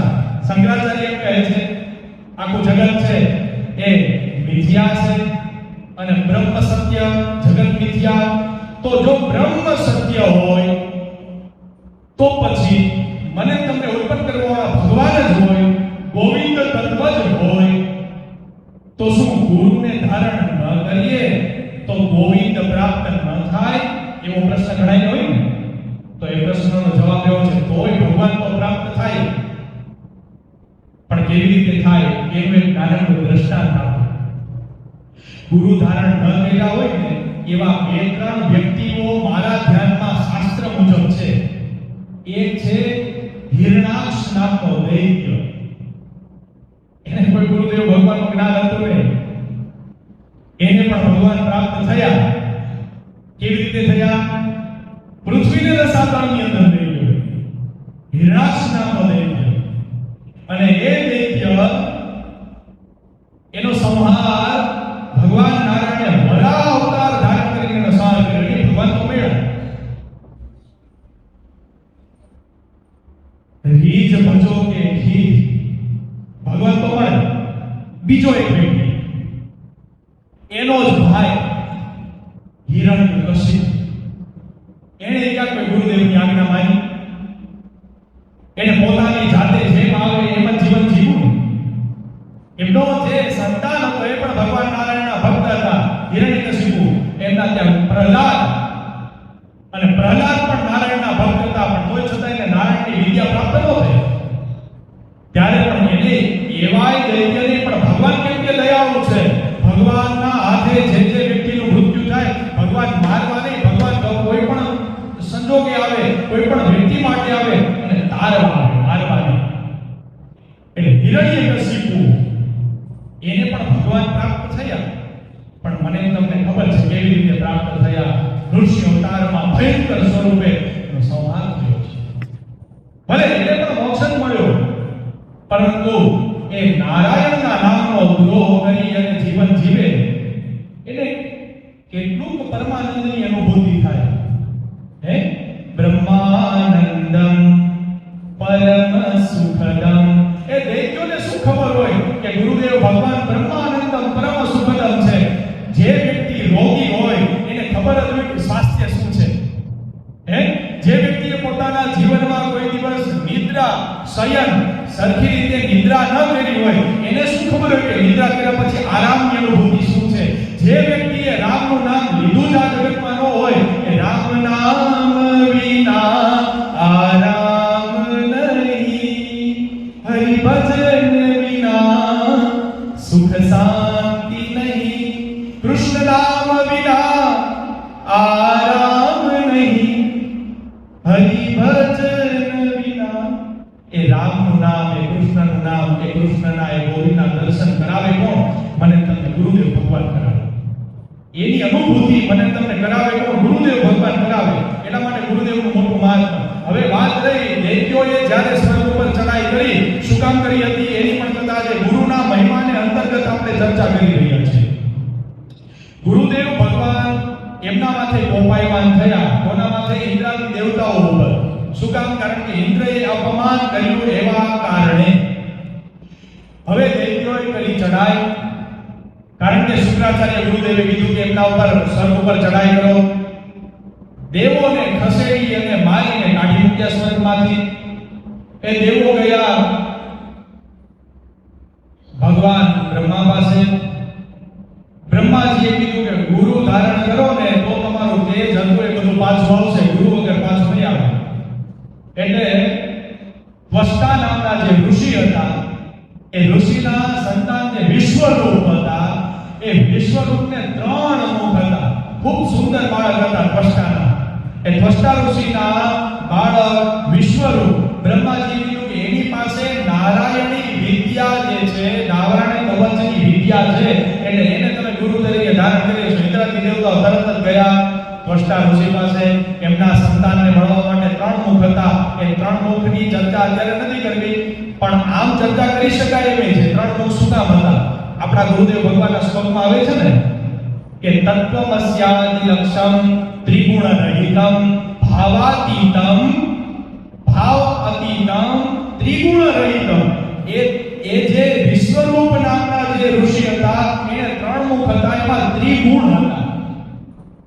એક ગુણ સાત્વિક, રાજસિક અને ત્રીજો તામસિક. આ ત્રણેય મુખમાંથી એ જે વિશ્વરૂપ છે અલગ અલગ ઉચ્ચારણ શબ્દોનો ને અલગ અલગ ભોજન કરતા. એક મુખમાંથી સાત્વિક, એકમાંથી તામસિક, એકમાંથી રાજસિક, એવી રીતે ભક્ષણ કરતા. હવે આ દેવોએ એમને ગુરુ બનાવ્યા. હજી આની અંદર ગુરુનો મહિમા સમાયેલો છે, એટલા માટે આ કથાને લંબાવી છે. એ વિશ્વરૂપને ગુરુ બનાવ્યા. દેવતાઓએ ફરીથી દૈત્યોને હાકી કાઢ્યા મારીને સ્વર્ગમાંથી, અને પછી દેવોએ ફરીથી રાજ્ય મેળવ્યું. અને રાજ મળી ગયા પછી જે વિશ્વરૂપને ગુરુ ધારણ કર્યા હતા. ભાગવતની અંદર કથા છે, જેને ભાગવતજીનો અધ્યયન કર્યું હશે અથવા તો સાંભળી હશે વ્યવસ્થિત, એને ખબર હશે. ફરીથી વિશ્વરૂપને ઇન્દ્રએ પોતાના ખડગ દ્વારા મસ્તકગત કરીને મૂક્યો. ફરીથી ગુરુનું અપમાન. ઇન્દ્ર અહંકાર જે છે અને ક્રોધ જે છે એ શું ન કરાવી શકે એનું આ દ્રષ્ટાંત. માણસના જીવનમાં વિવેક ન હોય, એમ કીધું કે અલગ અલગ જગ્યાએ વિવેક અસર કરે ને. વાણીમાં પણ વિવેક હોવો જોઈએ, વર્તનમાં વિવેક હોવો જોઈએ. આપણા મસ્તિષ્ક ઉપર જે વિચાર આવે છે એ ક્રોધમાં પણ નિયંત્રણ ક્યારે આવે તો કે વિવેક હોય જીવનમાં. તો અને એની પાછળની પણ કથા છે. ઇન્દ્રએ એમના ગુરુનું જ મસ્તક છેદન હું કામ કર્યું? કારણ કે એ ગુરુદેવ હતા. આપણે લાંબી ચર્ચા ન કરીએ, પણ એ ગુરુદેવ જે હતા ને એ દૈત્યોને પણ આહુતિ આપતા હતા. કારણ કે મોસાળ પક્ષ જે છે વિશ્વરૂપનું દૈત્યનું હતું. મોસાળ પક્ષ હતું જે મામાનું જે ઘર, એ વિશ્વરૂપનું એ મોસાળ પક્ષ દૈત્યનું હતું. એટલે દેવોને તો તેજ માટે આહુતિ આપે, દેવતાઓનું તેજ વધે એટલા માટે. તમે ગ્રહ શાંતિ યજ્ઞ કે એવું કે આપણે કરાવતા હોય ત્યારે યજ્ઞ હોમ હવનમાં બેસો ત્યારે બ્રાહ્મણો સ્વાહાકાર કરાવે ને, ઓમ ઇન્દ્રાય સ્વાહા, ઓમ પ્રજાપતયે સ્વાહા. પ્રજાપતિની આહુતિ આપે, ઇન્દ્રની આહુતિ આપે, દસેય દિક્પાળની આહુતિ આપે, બધા તેમની ગ્રહોની પણ આપે આહુતિ. નવગ્રહ, પછી અધિદેવતાની આહુતિ આપે. નવગ્રહની આજુબાજુમાં રહેવાવાળા જે દેવ છે એને અધિદેવ અને પ્રત્યાધિદેવ કહેવાય. ગ્રહની આજુબાજુ પણ દેવતાઓ વિરાજમાન હોય. એમાં સૂર્યદેવ છે તો ઈશ્વરાય, અને સૂર્યદેવની બીજી બાજુ અગ્નયે. અધિદેવતા, પ્રત્યાધિદેવતા, એની પણ આહુતિ. એ આહુતિ શું કામ દેવામાં આવે? દેવોનું બળ વધે એટલા માટે આહુતિ દેવામાં આવે. હવન યજ્ઞ એ પણ નારાયણ છે. તો એ જે વિશ્વરૂપ હતા એ દૈત્યોનું પણ બળ વધે એના માટે થોડી ઘણી આહુતિ દઈ દેતા હતા. ઇન્દ્રને ખબર પડી કે ઇન્દ્રએ જ્ઞાનને મસ્તક ક્રોધના કારણે છેદન કરી નાખ્યું. ફરીથી ગુરુ વગરના થઈ ગયા. પછી તો બ્રહ્માજીએ જે કંઈ પણ એક ત્વષ્ટા જે છે એને મોટો બધો દૈત્ય ઉત્પન્ન કર્યો, એને મારવા માટે જે કંઈ પણ ઘણી બધી કથા લાંબી છે. અને જે ઋષિ હતા એના અસ્થિ, જે ઋષિ હતા એના અસ્થિમાંથી વજ્ર બનાવવામાં આવ્યું ને એ દૈત્યનો સંહાર કર્યો. પરંતુ આપણે ગુરુદેવનો મહિમા જાણીએ. જ્યારે જ્યારે દેવો ઉપર પણ ગુરુદેવ ભગવાનની કૃપા હટી ત્યારે ઘણી બધા પ્રકારના દુર્ગોને સહન દેવોને પણ કરવું પડ્યું છે. પછી વાત રહી કે ગુરુદેવને ધારણ કરીએ તો ભગવાન મળે, એવું નથી. એનું પણ દ્રષ્ટાંત આપણે સાંભળી લીધું કે ભગવાન તો આમને પણ મળે, પણ ગુરુદેવ ભગવાન આપણા ઉપર કૃપા કરીને પછી જે ગોવિંદ પ્રાપ્ત થાય ને એ ગોવિંદ હંમેશને માટે પરમાનંદમ અને પરમ સુખદમ કેવલમ જ્ઞાન મૂર્તિ જે શબ્દ છે ત્યાં સાર્થક થઈ જાય ગુરુદેવ ભગવાનની કૃપાથી. નહીંતર મારા તમારા જીવનમાં ગુરુદેવ ન હોય એટલે જ્ઞાન ન ઉપજે, અને જ્ઞાન વગરનો માણસ અકૃત્ય કરે, અને અકૃત્ય કરવાવાળા વ્યક્તિને માટે ભગવાનને ગમે એવો અવતાર લઈને સહાય કરવા આવવું પડે. ભગવાન તો કોઈ મળ્યા, પણ કેવી રીતે ગોવિંદ પ્રાપ્ત થયા એ તમે ભેદ જોઈ લો કે જેની પર ગુરુદેવની કૃપા હતી એને કેમ ગોવિંદ પ્રાપ્ત થયા. આપણે સરળ સામાન્ય એ ચોપાઈ ગાઈએ છીએ ને, ગુરુ ગોવિંદ દોનો ખડે કાકે લાગુ પાય, ગુરુ ગોવિંદ દોનો ખડે કાકે લાગુ પાય, બલિહારી ગુરુદેવ કી ગોવિંદ દિયો દિખાય, ગુરુજી ગોવિંદ દિયો દિખાય. આપણે સરળતાથી એ ચોપાઈ સમજીએ છીએ ને, ગુરુ ગોવિંદ દોનો પડે કાકે લાગુ પાય, બલિહારી ગુરુદેવ કી એને ગોવિંદ દિયો દિખાય. એક મેં ભક્તોનું ચરિત્ર વાંચ્યું હતું, સાંભળ્યું હતું. એક ગુરુદેવ એક મહાપુરુષના મુખે એ ચરિત્રનો જે સાર છે ને મને યાદ છે, એ તમારી સામે રજૂ કરું કે એકવાર એવું બન્યું કે એક શિષ્ય હતો.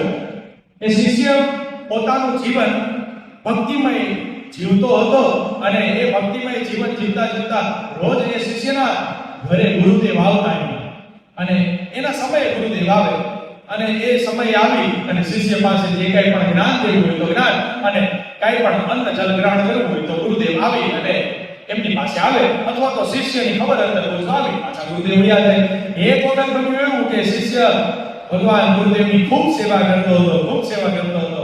તેની સાથે ગોવિંદને પણ ગુરુદેવ આવતા આવતા સાથે સાથે ભગવાનને પણ સાથે લઈ આવ્યા, કારણ કે ભગવાનને પણ એમ થયું કે જેનો શિષ્ય છે એ ગુરુની ભક્તિ બહુ કરે છે, જે ગુરુની ભક્તિ ખૂબ કરે ને એના ઉપર ભગવાને બહુ રાજી બહુ થાય. એકવાર એવું બન્યું કે શિષ્ય ફળિયામાં આવી જોયું તો સામેથી દ્રશ્ય દેખાય કે ગુરુ તો આવે પણ હાલવાલ ભગવાન આવે છે. તો ભગવાન એની મસ્તીમાં જાય આવતા હતા, ગુરુદેવ એની મસ્તીમાં, બંને હારે, શિષ્યની દ્રષ્ટિમાં બંનેના દર્શન. એટલે ભગવાનને સ્વાભાવિક રીતે એમ થયું, ગોવિંદને એમ થયું કે હમણાં આવીને તરત જ મારા ચરણોની અંદર પડી જશે. પણ બની ગઈ ઘટના અલગ.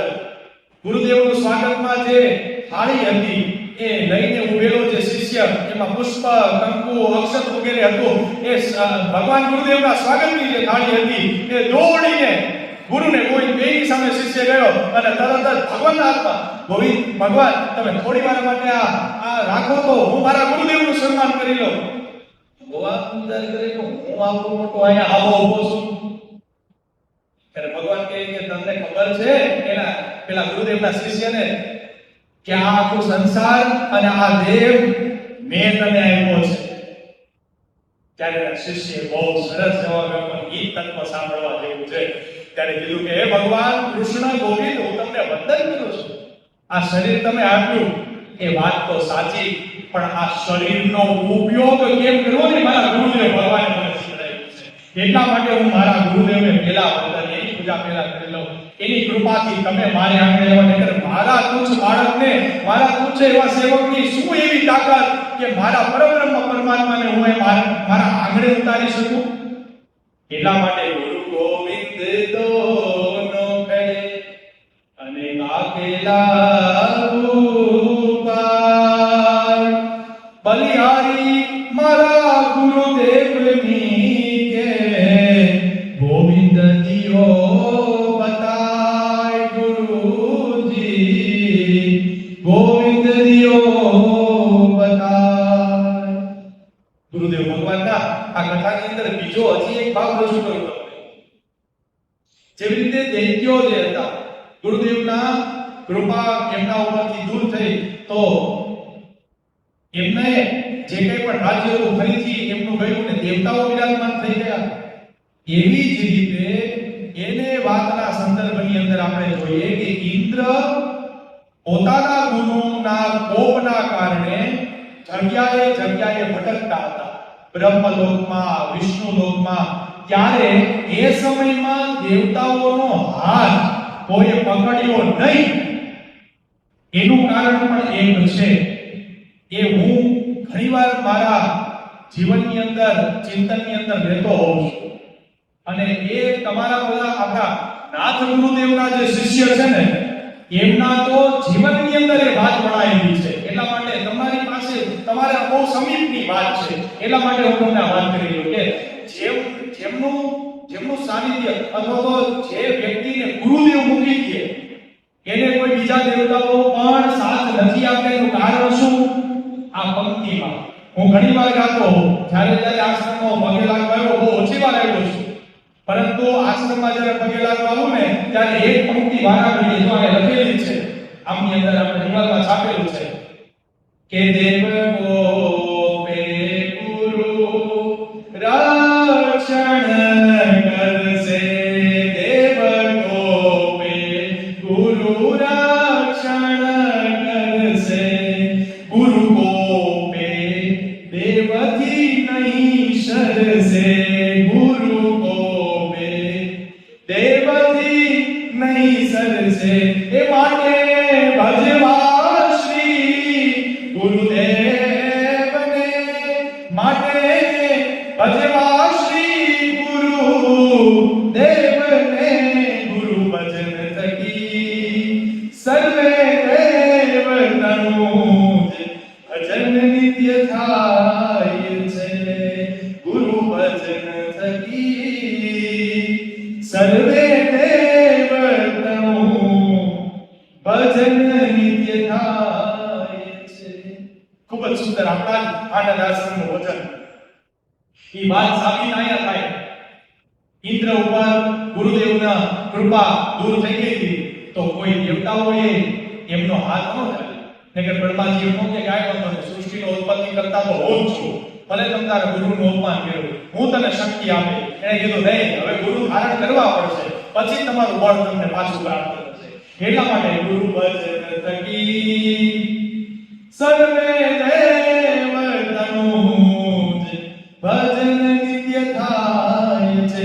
ગુરુ ભજન કરવાથી શું પ્રાપ્ત થાય એનું બીજું તાત્પર્ય કે ગુરુનું ભજન જે વ્યક્તિ પોતાના જીવનમાં કરે એને સર્વે દેવતાનું ભજન નિત્ય થાય. ગુરુદેવે એક જ મંત્ર મને તમને આપ્યો હોય કાનમાં, જમણા કાનની અંદર ગુરુદેવ ભગવાને એક મંત્ર આપણને આપ્યો હોય, એના દ્વારા આપણે દીક્ષિત થતા હોઈએ. અને એ મંત્ર જે છે એનું સતત ને સતત જપ કરવાથી શું પ્રાપ્ત થાય તો કે એક ગુરુદેવ ભગવાનના ગુરુ મંત્રનું રોજ જે વ્યક્તિ સતત ચિંતન કરે, સતત મનન કરે તો એ એક જ ગુરુદેવ ભગવાનના મંત્રથી આ જગતમાં જેટલા દેવી દેવતાઓ છે બધા એની પર પ્રસન્ન થઈ જાય. એટલે ગુરુદેવના ભજન થકી સર્વે દેવતાઓનું ભજન નિત્ય થાય છે. ગુરુદેવની સેવા જે વ્યક્તિ જીવનની અંદર કરે એટલા માટે આપણે હમણાં ઓલી ચોપાઈ ગઈ ને કે ગુરુ ગોવિંદ દોરો ખડે કાકે લાગુ ભાઈ. એ ન્યા સિદ્ધ થાય કે કોના પગે પેલા લાગુ. ગોવિંદ મળે પણ એ ગુરુની કૃપાથી મળે છે. આ જગતમાં બે જ તત્વ છે. ઓલું તત્વની જે મેં વાત કરી હતી કે દેવતાઓને ભગવાન ઉપર વધારે ભરોસો, તો એમાંય કોઈ બહુ શંકાની સ્થાન નથી, કારણ કે કૃષ્ણ વંદે જગત ગુરુ. એવું નથી કે દેવજો બહુ ગુરુદેવના બહુ નિષ્ઠાવાન ગુરુ પ્રત્યે છે ને દેવો નથી, એમ વાત નથી, ભેદ બુદ્ધિ નથી એમાં, પરંતુ એમાંનો બાબા કે આ જગતમાં બે તત્વ છે, એક ગુરુ તત્વ અને ગોવિંદ તત્વ. એકમ નિત્યમ વિમલ અચલમ સર્વધિ સાક્ષી ભૂતમ ભાવાતીતમ ત્રિગુણ રહિતમ. જે ત્રિગુણને રહી, ત્રિગુણથી પણ પર, ત્રિગુણાતીત થઈ જાય અને એના શરણે આવેલો વ્યક્તિને પણ ત્રિગુણાતીત કરી દે એમના સદગુરુ. એટલા માટે કીધું છે કે તીર્થ ગયે ફલ એક મિલે, સંત મિલે ફલ ચાર. તીર્થ ગયે ફલ એક મિલે, संत मिले तो फल चार. मिले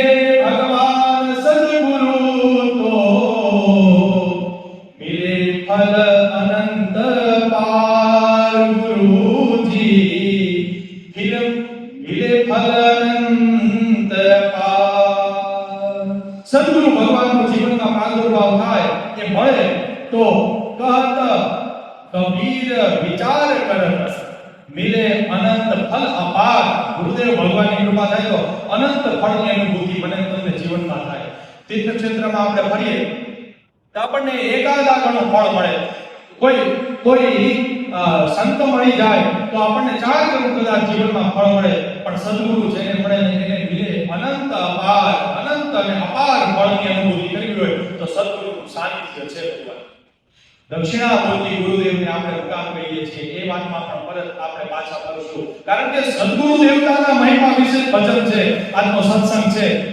એટલે સતત ને સતત આપણા ગુરુદેવનું આપણા જીવનમાં મહત્વ શું છે એ ગુરુદેવને કેન્દ્રમાં રાખીને જ આજે વાત કરવામાં આવશે. હવે બીજી વાત કરીએ કે આપણે આપણા ગુરુદેવના સાનિધ્યમાં આવીએ ત્યારે આપણા ગુરુદેવ જ આપણને જ્ઞાન આપે કે માતૃદેવો ભવ, પિતૃદેવો ભવ, આચાર્ય દેવો ભવ. વેદોનું જ્ઞાન પણ ગુરુદેવ જ આપે છે ને આપણને. ગુરુદેવ ભગવાન કહે માતૃદેવો ભવ. એનો અર્થ થાય કે માતા એ પણ દેવના સ્વરૂપમાં પોતાના સંતાનોએ એમની માતાને દેવના સ્વરૂપમાં જીવનભર ભજવા જોઈએ. એટલે કે એનું આમાંને એવી દેવ સ્વરૂપ જેવી રાખવી માતા. આ શબ્દ કોઈથી જૂના ન થાય, કારણ કે પુરાણ જે છે અને વેદ જે છે એ દિને દિને નવમ નવમ, જે કોઈ દિવસ પુરાતન નથી થતું, પૂર્ણ નથી થતું અથવા તો જૂનું નથી થતું એને પુરાણ કહેવાય. એને રોજે રોજ કંઈક નવું આવે જેની અંદર એને પુરાણ કહેવાય. પુરાણોના અને વેદોના મંત્ર ક્યારેય જૂના ન લાગે. શું કામ જૂના ન લાગે? એટલે આપણે ઘણી વાર કહીએ હવે બધા એ જૂના વિચારો છે, આપણે મૂકીને વેસ્ટર્ન કલ્ચર અત્યારે ઘણા બધા એવું પણ અપનાવવા લાગતા હોય, અને એ જૂના વિચારો જે છે એ આપણે એક્સેપ્ટ નથી કરતા. એમ થાય કે જૂના વિચાર જૂના, પણ વેદોના અને શાસ્ત્રના સાથે સાથે પુરાણના વિચારો કોઈ જૂના થાય જ નહીં. એનું એક્ઝામ્પલ તમને આપું. માતૃદેવો ભવ એ શબ્દ કેનો છે? વેદોનો છે. એ ગમે એ વ્યક્તિને માનવો પડે કે ન માનવો પડે, માતૃદેવો ભવ શબ્દ જે છે બાકી આ જગતની અંદર આમનામ પ્રગટ તો ભગવાન જ થઈ શકે. હું તમને કઈ પ્રગટ નથી થઈ શકવાના. કયો એવો દરવાજો છે આ પૃથ્વીનો કે ગમે ત્યાંથી આપણે આવી જઈએ? છે કે દરવાજો આ જગતમાં પૃથ્વીમાં જન્મ લેવો હોય તો માના ગર્ભમાંથી જન્મ લેવો પડે. એટલા માટે માતૃદેવો ભવ એ કોને કોને લાગુ પડે? તો કે માત્ર માણસને જ નહીં, પશુ પક્ષી જીવ જંતુ બધાને લાગુ પડે. એ દૈત્ય હોય કે દેવ હોય બધાને લાગુ પડે. કયો શબ્દ? માતૃદેવો ભવ. એ જૂનો ન થઈ ગયો અને એની અનુભૂતિ મને તમને ગુરુદેવ ભગવાન કરાવે. આ જ્ઞાન જે છે એ ગુરુદેવ ભગવાનના સાનિધ્યમાં આવો ને તો જ પ્રાપ્ત થાય. કારણ કે ગુરુ બિનના હોત ન ભેદ, ગુરુ વગર આપણને ભેદ ન સમજાય. અને ભાવસાગરને તરવો હોય, શંકરાચાર્ય ભગવાન કહે છે પુનરપી જનનમ પુનરપી મરણમ પુનરપી જનની જઠરે શયનમ યહ સંસારે ખલુ દુસ્તારે કૃપયા હરે આરી મુરારે ભજ ગોવિંદમ ભજ ગોવિંદમ ગોવિંદમ ભજ મૂઢમતે પ્રાપ્તે સન્નિહિતે મરણે નહીં નહીં રક્ષતિ ડુગરો કરે. શંકરાચાર્ય ભગવાન ગુરુદેવે આપણને જ્ઞાન આપ્યું. ભજ ગોવિંદમ, કારણ કે પુનરપી જનનમ પુનરપી મરણમ પુનરપી જનની જઠરે શયનમ ઇહ સંસારે ખલુ દુસ્તારે. આ સંસાર દુસ્તર છે, એમાં ખલુ જે કંઈ પણ છે એ સત્ય જે કંઈ પણ છે, ખલુ દુસ્તારે ઇહ સંસારે ખલુ દુસ્તારે. આ ખોટા સંસારમાં ખલુ દુસ્તારે કૃપયા પારે. અપાર કૃપા કેમાં છે? તો શંકરાચાર્ય ગુરુદેવ ભગવાને કે ભજ ગોવિંદમ ભજ ગોવિંદમ.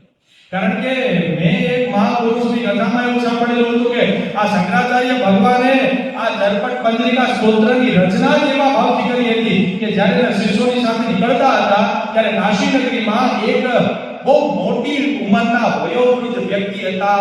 એ પેલા દર્પણ પંજરિકાના બધા એ ડુગ્રોકર્ણના જે સિદ્ધાંતો હોય, વેદોના સિદ્ધાંત અને વ્યાકરણના સિદ્ધાંત એ પાકા કરતા મોટી ઉંમરના વયોવૃદ્ધ જે થઈ ગયા છે તો ત્યારે શંકરાચાર્ય મહારાજે કીધું કે હવે ભજ ગોવિંદમ, કે હવે તમારી બહોત ગઈ અને થોડી રહી. હવે 82 વર્ષની ઉંમરે 85 વર્ષની ઉંમરે એ વ્યાકરણના જે સિદ્ધાંતો છે વેદોના એ પાકા કરવાનો બેસાય. ગુરુદેવે તરત જ એમને શક્તિપાત કહો કે એમને તરત જ ઇન્સ્ટન્ટ જ્ઞાન કહો એમ કીધું કે હવે ભજ ગોવિંદમ હે મૂઢ મતે, હવે તો આ વેદોના વાક્યને આ બધા વ્યાકરણોના વાક્યને પાકા કરીને પાછું તારે ક્યાં વાવા કરાવવા જાવું છે? એ બધું જ્ઞાન હવે જ્ઞાન ભણવું જોઈએ તો વિદ્યાર્થી અવસ્થામાં ભણવાનું હોય. જ્ઞાન ભણવું હોય તો વિદ્યાર્થી અવસ્થા છે. આપણા 4 વર્ણાશ્રમ છે કે નહીં ખબર છે ને? 4 વર્ણાશ્રમ છે. આપણું સનાતન હિન્દુ ધર્મનો ડંકો મેં કીધું એમ આપણા ગુરુદેવ ભગવાને આખા વિસ્તારમાં નહીં પણ દેશ વિદેશમાં આપણા નાથ ગુરુદેવે વગાડ્યો છે. એ સનાતન હિન્દુના ધર્મના જે પાયા જે છે એ પાયામાં એક આ 4 વર્ણાશ્રમ પણ આવે છે. એમાં સર્વપ્રથમ બ્રહ્મચાર્યાશ્રમ. બ્રહ્મચર્ય જ્યારે હોઈએ એ બ્રહ્મચારી અવસ્થામાં વિદ્યા ભણી લેવાની હોય. ત્યારબાદ ધન્યો ગૃહસ્થ આશ્રમ, ગૃહસ્થાશ્રમ, વાનપ્રસ્થ અને છેલ્લે સંન્યાસ આશ્રમ. આ સનાતન હિન્દુ ધર્મના બધા ધરોહર છે. 4 પુરુષાર્થ ધર્મ, અર્થ, કામ અને મોક્ષ. આ 4 પુરુષાર્થ, 4 વર્ણાશ્રમ એ બધું જ્યારે આ ક્ષેત્રની અંદર આપણા ગુજરાતની અંદર ક્ષીણ થવા લાગ્યું હતું ને ત્યારે હું એમ કહી શકું અથવા તો મારો ભાવ રજૂ કરી શકું કે આપણા ગુરુદેવ ભગવાને પ્રગટ થયા અને ફરીથી એ આપણી બધી જ્ઞાનની ચૈતન્યતાઓને જાગૃત કરી દીધી. જ્ઞાનનો અગ્નિ બધે ઘરે ઘરે વ્યક્તિઓના મનની અંદર પ્રગટાવનાર એ હોય તો આપણા ગુરુદેવ ભગવાન એ દક્ષિણામૂર્તિ નાથ આપણા નાથે પ્રગટાવ્યો છે. કેટલાય પુસ્તકોની અંદર 16 સંસ્કારનું વર્ણન એ કેવી રીતે હોય, શું કામ હોય, એની પાછળનું કારણ શું છે, વિજ્ઞાન શું છે, તત્વજ્ઞાન શું છે, એ તો જ્યારે તમે ગુરુદેવ ભગવાનના પુસ્તકોને વાંચશો, ગુરુદેવ ભગવાનનું અધ્યયન કરશો ત્યારે ખબર પડશે કે ગુરુદેવ ભગવાને આપણને કેટલું બધું અમૂલ્ય જ્ઞાન અને અમૂલ્ય ઘરેણું એ આપણા માટે મૂક્યા ગયા છે. અને એ ગયા છે એમ નહીં, એ પણ આપણા ચક્ષુથી નથી દેખાતા પણ અદ્રશ્ય સ્વરૂપે તો હજી ગુરુદેવ ભગવાનની અનુભૂતિ શિષ્યોને થાય જ છે ને. હજી પણ એ પરમ ચેતનાએ વિરાજમાન છે. તો ભગવાન ગુરુદેવ જે છે એ કૃપા કરે તો અનંત ગણું પુણ્ય ફળ મળે. વાત એમ હતી કે આપણું શ્રેષ્ઠ ભજન કે ગુરુદેવના ગુરુ મંત્ર દ્વારા જે વ્યક્તિ દીક્ષિત હોય એનું ભજન સતત કરે એનાથી બધા દેવ પ્રસન્ન થઈ જાય એ વાત સાચી. પરંતુ ગુરુદેવ જો કૃપાયમાન થાય અથવા તો ગુરુદેવનું આપણે એમની મર્યાદાઓનું ઉલ્લંઘન કરીને આપણા રીતે જીવન જીવીએ તો પછી કોઈ બીજા અન્ય દેવતાઓએ મને તમને સાચવે ને એ વાત પણ સાચી. ગુરુદેવ ભગવાનની કૃપાથી ગુરુ કોપે દેવથી નહીં શકશે પણ ગુરુદેવના ભગવાનના ભજનથી સર્વે દેવતાનું ભજન નિત્ય થઈ જાય છે.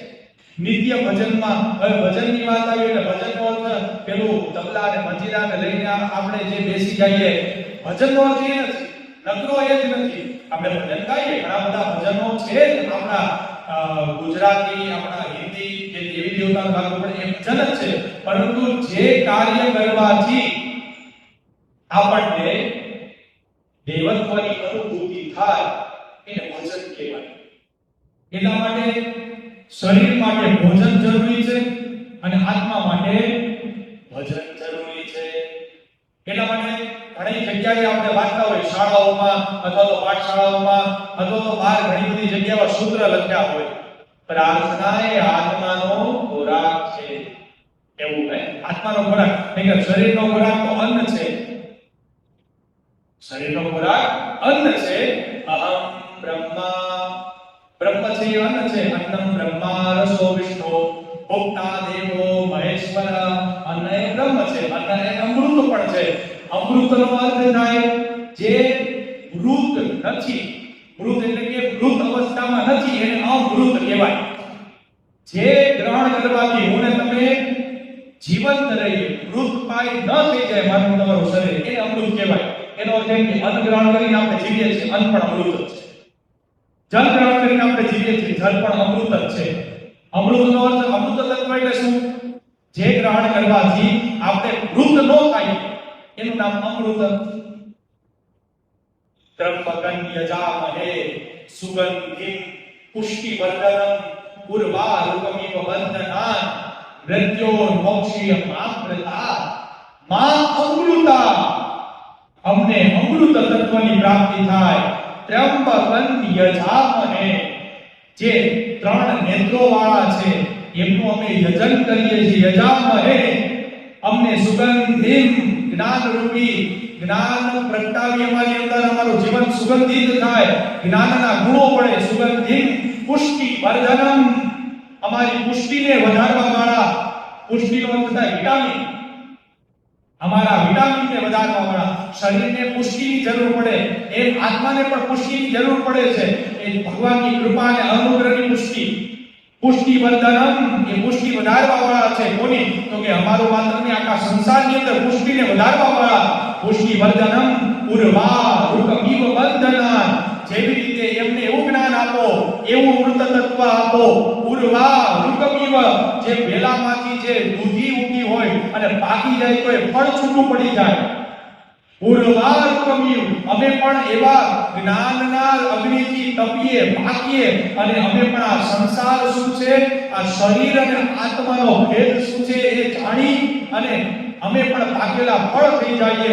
ઉર્વારુકમિવ બંધનાન, અને પછી મૃત્યોર્મોક્ષીયમામૃતા, પછી મૃત્યુ આવે તો એ અમૃત તત્વ જેવું મૃત્યુ થાય. એટલે કે અમૃત તત્વની પ્રાપ્તિ થાય. મૃત્યુ હોવા છતાં આપણે ભરતા નથી પછી, કારણ કે જેને દેહનો અને આત્માનો ભેદ ખબર પડી ગઈ એ પછી મરી જ ન શકે, એનું મૃત્યુ હોય જ નહીં. અને એ ગુરુબિન હોતના ભેદ, આપણે એવો શબ્દ બોલીએ છીએ ને ચોપાઈની અંદર કે ગુરુબિન હોતના, એ ભેદ શેનો? તો કે આ શરીરનો અને આત્માનો ભેદ શું છે. ગુરુ વગર મને તમને ભેદ પણ સમજમાં આવતો નથી. એટલા માટે ગુરુદેવ ભગવાનનો આપણા જીવનમાં બહુ મોટું મહાત્મ્ય છે. ગુરુદેવના મહાત્મ્યની અંદર દક્ષિણામૂર્તિ ગુરુદેવ ભગવાનને આપણે શું કામ કહીએ? મુખ્ય વિષય તો હજી એ જ છે. હજી એના વિષય પણ આપણે થોડું તત્વ ચિંતન કરીએ. આ તો મોટો દરિયો છે. આ વેદ, 4 વેદ, 6 શાસ્ત્ર, અને 18 પુરાણ, ઉપનિષદો, આ બધું તો દરિયો છે. એમાંથી મારા જેવો તુચ્છ દાસ એક આચમણી કરવા માટે સમર્થ નથી, પરંતુ મેં જે મારા ગુરુદેવ ભગવાનની અનુભૂતિની સેવાથી પ્રાપ્ત કર્યું, મેં જે મહાપુરુષોની હારે રહીને પ્રાપ્ત કર્યું છે, એ સત્સંગ હું તમારી સામે રજૂ કરું છું. બીજું કઈ વિશેષ મારી અંદર કઈ નથી. જેમ તમે ત્યાં બેઠા છો, હું એમ એક જ એવો સામાન્ય મારી રીતે ગુરુદેવ ભગવાનનો સાધક જ છું. બીજું કઈ મારામાં છે નહીં. કે વ્યાસપીઠ આવી છે, ઊંચો બેઠો છે, એનો એમ નહીં કે મને કઈ જાદુ બધું આવડતું હશે, એવું કશું કઈ નથી. પણ હું એક જ અર્થથી અહીંયા આવ્યો છું. મારું જ્ઞાન ક્યાંય વ્યાપક થાય એના મારો સ્વાર્થ ધારણ કરીને એમ નહીં, પણ મને અહીંથી આમંત્રણ આપવામાં આવ્યું કે તમારે વક્તા તરીકે ગુરુદેવ ભગવાન ઉપર પ્રવચન કરવા આવવાનું છે. એક જ વિચાર મેં કરી અને તરત જ મેં હા પાડી. એ વિચાર માત્ર એ જ હતો કે મને ભગવાને આવું મોટું શ્રેષ્ઠ શરીર આપ્યું, મને ભગવાને વાણી આપી, મને ભગવાને કંઠ આપ્યો, તો એ ભગવાનના કાર્યની અંદર જો ઉપયોગમાં ન આવે તો આ વાણી, આ શરીર, હમણાં ઓલી ગુરુને શિષ્ય વચ્ચે વાત થઈ કે ગોવિંદ, આ શરીર તો તમે આપ્યું, પણ એનો સદુપયોગ કેમ કર્યો એ મારા ગુરુદેવ ભગવાને મને શીખવાડ્યું. બસ મારા ગુરુદેવ ભગવાનના સાનિધ્યમાં આવી આ મારી વાણી અમૃત તત્વ જેવી બની જાય, કે મારી વાણીની સેવાને અર્પણ કરી શકું, મારી વાણી સાર્થક થાય એટલે જ આવ્યો છે, નહીં કે મારું જ્ઞાન બતાવો. બાકી હું સંપૂર્ણ જ્ઞાની છું એમ કોઈ વ્યક્તિ આ જગતમાં કહી ન શકે. આ તો દરિયો છે, એમાં હું તમે થોડું ઘણું આચમન કરી શકીએ તો ભલે, નહીતર પછી ગુરુદેવ ભગવાન જેવી કૃપા કરે. ચાહી વિધિ રખેરા, તાહી વિધિ રહ્યો, સીતારામ સીતારામ સીતારામ રહ્યો. અને આ સીતારામ સીતારામ કહેવાનો છે તાત્પર્ય છે એ તાત્પર્ય એમનો અર્થ અને એ સીતારામ અથવા તો જે ગુરુદેવ ભગવાને મંત્ર આપ્યો છે મંત્રનો અર્થ મંત્રનું તેજ મંત્રનો પ્રાદુર્ભાવ એ મંત્રની ઊર્જા મને તમને ગુરુદેવ ભગવાન વગર પ્રાપ્ત થતી જ નથી. જીવનમાં કોઈ પણ મંત્ર તમે લઈ લો એ મંત્ર તમે જપો, જો તમને એ મંત્ર ફળતો ન હોય, ગુરુદેવને ધારણ કરો, ગુરુની દીક્ષા લો અને પછી મંત્રની તમે ઉચ્ચારણ કરો, મંત્ર અનુષ્ઠાન કરો, તરત જ મંત્ર ફળીભૂત થઈ જાય. તરત જ મંત્ર ફળીભૂત થઈ જાય. એનું કારણ શું? ગુરુદેવ જે છે એ જ્ઞાનનો સ્ત્રોત છે. જેવી રીતે ભગવાને એમ કીધું કે મમ અંશી જીવલોકે, આ જીવ જે છે સચરાચર જગતમાં પ્રાણી પક્ષી મનુષ્ય એ હું ને તમે બધા ભગવાનના અંશ છીએ. અને ભગવાન અંશી છે. જે પૃથ્વીનો અંશ એક પથ્થર હોય, એ પથ્થરને ઊંચો ઉડાડો તો ફરીથી એ પૃથ્વી ઉપર જ પડે, કારણ કે એનો અંશ છે. એ મને તમને આ સંસારમાં ભગવાન મૂકી દીધા, ભગવાનનું ભજન કરીને ફરીથી જવાનું છે ગુરુદેવ ભગવાનના ચરણોમાં. ગુરુ અને શિષ્ય એમના વચ્ચેનું જે જ્ઞાન છે એવું જ જ્ઞાન પ્રગટ થયું હતું કુરુક્ષેત્રના મેદાનમાં. હવે એની વાત કરી લઈએ. ગુરુ શિષ્ય પરંપરા એ શ્રી કૃષ્ણ ભગવાને પણ જાળવી રાખી. રામચંદ્ર ભગવાન પણ અહીંયા આવ્યા, પૃથ્વી ઉપર અવતરિત થયા. કૌશલ્યાના કુંવર તમારી આરતી રોજ ઉતારું રે. કૌશલ્યાના કુંવર તરીકે ભગવાન પરબ્રહ્મ પરમાત્મા અવતરિત રામચંદ્ર. ત્યારે તુલસીદાસ પણ એમ કહે છે કે ગુરુ પાસે જ્યારે રામચંદ્ર ભગવાન ગયા ત્યારે ગુરુ ગૃહ ગયે હું રઘુરાઈ અલ્પકાલ સબ વિદ્યાઈ. ભગવાન તો પરબ્રહ્મ છે ને, એને ગુરુદેવની શું જરૂર? પણ તો એ બોલે છે કે ગુરુદેવના સાનિધ્યમાં રામચંદ્ર ભગવાન લક્ષ્મણજી વગેરે ગયા અલ્પકાલ, કારણ કે ભગવાનને વિદ્યા પ્રાપ્ત કરવામાં ગ્રહણ કરવામાં વાર ન લાગે એટલા માટે અલ્પકાલ સબ વિદ્યાય. એવી જ રીતે જોઈએ શ્રી કૃષ્ણ ભગવાન શાંતિપની ભગવાન ગુરુદેવના સાનિધ્યમાં ગુરુ પાસે જ્ઞાન પ્રાપ્ત કરવા ગયા. તો એ ગુરુ પરંપરા એવી જ રીતે ગુરુ ને શિષ્યની જે પરંપરા છે કુરુક્ષેત્રના મેદાનમાં પણ ઉદ્ભવ થઈ હતી. કેવી રીતે? સર્વધર્માન પરિત્યજ્ય મામેકમ શરણં વ્રજ. અર્જુનજી જ્યારે નિશ્ચિત થઈ ગયા કે આ તો મેદાનમાં બધા મારા સગા વહાલા છે, એની સાથે એને હળીને મને કદાચ કંઈક પ્રાપ્ત થાય તો એ પ્રાપ્તિની પછી મને આનંદની અનુભૂતિ નહીં થાય, ભગવાન મારે કેમ યુદ્ધ લડવું? ત્યારે અર્જુનજી જે પોતાનું જ્ઞાન પોતાની રીતે જે જ્ઞાન પ્રગટાવતા હતા સાંસારિક જ્ઞાન, એમાં ભગવાને પરબ્રહ્મના જ્ઞાનની અનુભૂતિ કરાવી કે એ બધા શબ્દો તો કાયરના શબ્દો છે. હે અર્જુન, તારે કાયર નથી થવાનું. તારી સામે જે પરિસ્થિતિ આવીને નિર્માણ થઈ છે એ પરિસ્થિતિ પ્રમાણે તારે જીવન જીવવાનું છે. અને ત્યારે એમ કીધું કે હવે સર્વ ધર્માન પરિત્યજ્ય, જો તારે સંપૂર્ણ જ્ઞાન જોતું જ હોય તો શું કરવું પડશે? મારે તમારે સંપૂર્ણ જ્ઞાન જોતું જ હોય તો શું કરવું પડશે? છેલ્લી જે નવના ભક્તિમાં છેલ્લી ભક્તિ છે આત્મનિવેદનમ. ગુરુદેવ ભગવાનના સાનિધ્યમાં ચરણોમાં જે વ્યક્તિ સર્વ ધર્માન પરિત્યજ્ય મામ એકમ શરણમ વ્રજ, જેમ શ્રી કૃષ્ણએ અર્જુનજીને કીધું હતું એવો જ ભાવ હું ને તમે ગુરુદેવ ભગવાનના ચરણોની અંદર પ્રગટાવી દઈએ કે આજ મારા કૃષ્ણ છે, આજ મારા બ્રહ્મ અને આજ મારા શિવ અને હું મારા ગુરુદેવના સાનિધ્યમાં, તો શું થાય? મામ એકમ શરણમ વ્રજ. તો સર્વ પાપને સર્વ દોષને અને બધા દેવતાઓના ગુણમાંથી પણ મને તમને મુક્ત કરી શકે ગુરુદેવ ભગવાનની તાકાત છે. આ વસ્તુ આપણા જીવનમાં જો અનુભૂતિ કરવી હોય તો મારે તમારે ગુરુદેવ ભગવાનનું સાનિધ્ય જોઈએ. એટલે શ્રી કૃષ્ણ ભગવાને યત્ર યોગેશ્વર કૃષ્ણ યત્ર પાર્થો ધનુર્ધર તત્ર શ્રી વજયો ભૂતિ ધ્રિવાની અતિર્પા.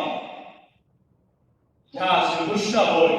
એટલા માટે બીજો એક શ્લોક આપણે જે રોજ બોલતા હોઈએ અથવા તો આપણે બધાને નાનપણથી ખબર હોય એ ભગવાનને મેં હમણાં વાત કરી ને કે આજ મારા કૃષ્ણ, આજ મારા માતાજી, આજ મારા શિવ અને આજ મારા પરબ્રહ્મ.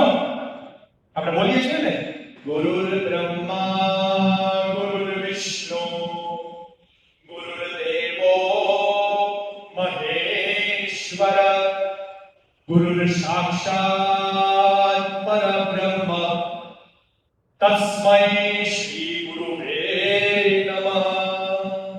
એ શ્લોક બોલી તો જઈએ, પણ એની પાછળનું જે જ્ઞાન છે, જો સાંભળવામાં અને સમજવામાં ઘણો બધો ડિફરન્ટ ભેદ છે. આપણે સાંભળી લઈએ પણ સમજ્યા કે નહીં, એ મને તમને આપણા મનને એક વ્યક્તિને જ ખબર હોય. સાંભળીએ છીએ તો બધાને ખબર હોય. એ વક્તા બોલે છે, તમે બધા સાંભળો છો, એ બધાને ખબર છે.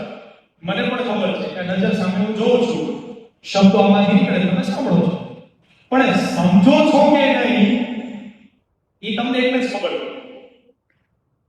એક જણાએ કીધું, પાપ કરે સ્વર્ગ મિલે, પાપ કરે सब सुख होय, इसलिए पाप करो सब कोई.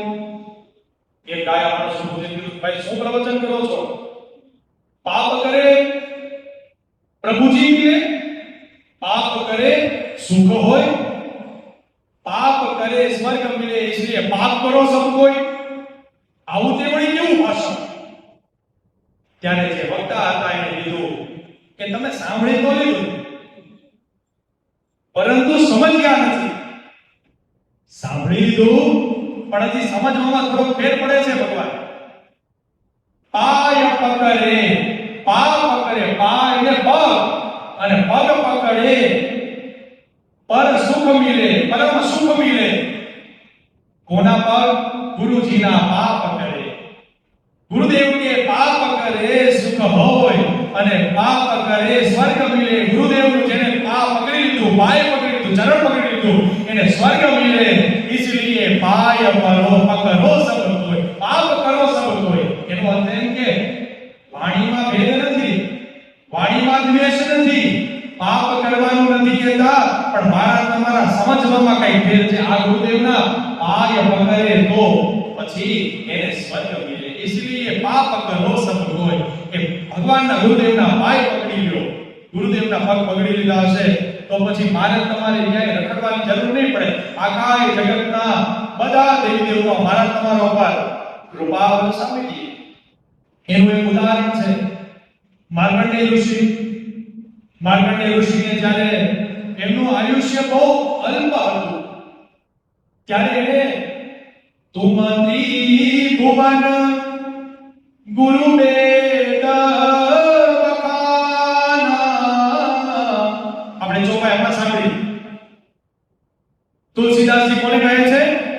ત્રિભુવન ગુરુ મહાદેવ. અને આપણું અત્યારનું આજનો સત્સંગ શું છે? તો કે ગુરુ અને ગોવિંદ વિષયક ચર્ચા. એટલે ગુરુદેવ અને ભગવાન શિવ એ બંને તત્વ જે છે એ તત્વમસ્યાદિ લક્ષમ એકમ નિત્યમ વિમલાચલમ. મારો તમારો તાત્પર્ય સમજવાનો એક જ છે કે આપણા ગુરુદેવ છે ને ગુરુદેવ ભગવાન છે. ગુરુદેવ આપણે બ્રહ્મા વિષ્ણુ શિવ પણ છે. હમણાં બોલ્યા ને ગુરુર બ્રહ્મા. સાંભળી તો લઈએ મેં હમણાં કીધું, પરંતુ સમજવામાં ઘણો ભેદ થાય. એનો અર્થ એટલે ગુરુ બ્રહ્મા ગુરુ વિષ્ણુ ગુરુદેવો મહેશ્વર. એનો અર્થ એટલે કે મારા ગુરુદેવના સ્વરૂપમાં બધા દેવના દર્શન કરું છું. ગુરુ સાક્ષાત પરબ્રહ્મ તસ્મૈ શ્રી ગુરુવે નમઃ. એનો અર્થ થાય કે પરબ્રહ્મ જે કોઈ પણ છે, આ સૃષ્ટિને જગતને બ્રહ્માંડને ઉત્પન્ન કરવાના, એના પણ દર્શન હું મારા ગુરુદેવમાં કરું છું. અને આવો ત્યારે નવદા ભક્તિમાં મેં હમણાં વાત કરી હતી કે છેલ્લી જે ભક્તિ આત્મ નિવેદનમ, મારું ધન, મારું આત્મા, મારું સંપૂર્ણ મારા ગુરુદેવ ભગવાનના ચરણે. અને આવો જ્યારે મને તમને સદભાવ થાય ને, ત્યારે ગુરુ તત્વ એનું સંપૂર્ણ જ્ઞાન આપણા સહસ્રાર ચક્રમાં એટલે કે શક્તિપાત કરી દે જીવન. આવો ભાવ જ્યારે ગુરુદેવ પ્રત્યે નિષ્ઠા, ગુરુદેવ પ્રત્યેની જ્યારે જાગૃત થાય, ત્યારે ગુરુદેવ ભગવાન આપણા ઉપર શક્તિપાત કરી દે. આપણા સહસ્રાર ચક્ર જે છે એ બધા ચક્રને તેજસ્વી બનાવી દે. ગુરુદેવ ભગવાનની ઉર્જા છે, એ કૃપા છે. ગુરુ સાક્ષાત પરબ્રહ્મ તસ્મૈ શ્રી ગુરુવે. એ શ્લોક કેટલી બધી વાર આપણે સાંભળ્યો હોય, કેટલી બધી વાર આપણે એનું મનોમંથન કર્યું હોય, પણ માત્ર સાંભળીએ છીએ, એ શ્લોકને સમજીએ. આજે સમજ્યા તો આપણને ખબર પડી કે ગુરુદેવ ભગવાનનું એમાં મોટું મહાત્મ્ય છે. ભગવાન તો તુમ ત્રિભુવન ગુરુ વેદ વખાના. તુલસીદાસ એમ કહે છે કે વેદો પણ તમારા વખાણ કરે છે. તો મહાદેવને ત્રિભુવન ગુરુ કીધા શું કામ? તો એમનું એક સાર આ કથાની અંદર પણ આવે છે કે જ્યારે ચાર બ્રહ્માજીના માનસ પુત્રને જ્ઞાન જોતું હતું, ત્યારે દક્ષિણામૂર્તિ સ્વરૂપે શિવે પોતાનું સ્વરૂપ પ્રગટ કર્યું, એને જ્ઞાન આપ્યું. બીજા મેં મારા સહજ ભાવથી કીધું કે ઉત્તર દિશામાં બિરાજમાન થાય મારા હનુમાનજી મહારાજ, એ દક્ષિણ દિશા તરફ એનું મુખ છે, એટલે એ દક્ષિણામૂર્તિ છે. તો આપણે હનુમાનજીને કહીએ છીએ ને, જય જય જય હનુમાન ગુસાઈ, કૃપા કરહું ગુરુદેવ કી નાઈ. જે વ્યક્તિ, તુલસીદાસજી એમ કહે છે કે જે વ્યક્તિને કોઈ પ્રત્યક્ષ ગુરુ ન મળ્યા હોય, પ્રત્યક્ષ ગુરુ, આપણને એમ થાય કે મેં ગુરુ બનાવ્યા, આપણે અમારી તમારી કોઈ તાકાત નથી ગુરુ બનાવીએ, ગુરુએ તમને શિષ્ય બનાવ્યા, ધારણ કરાય એટલે તમે આ ગુરુદેવના સાનિધ્યમાં આવો. આપણે ઘરે બોલતા હે ગુરુ બનાવ્યા.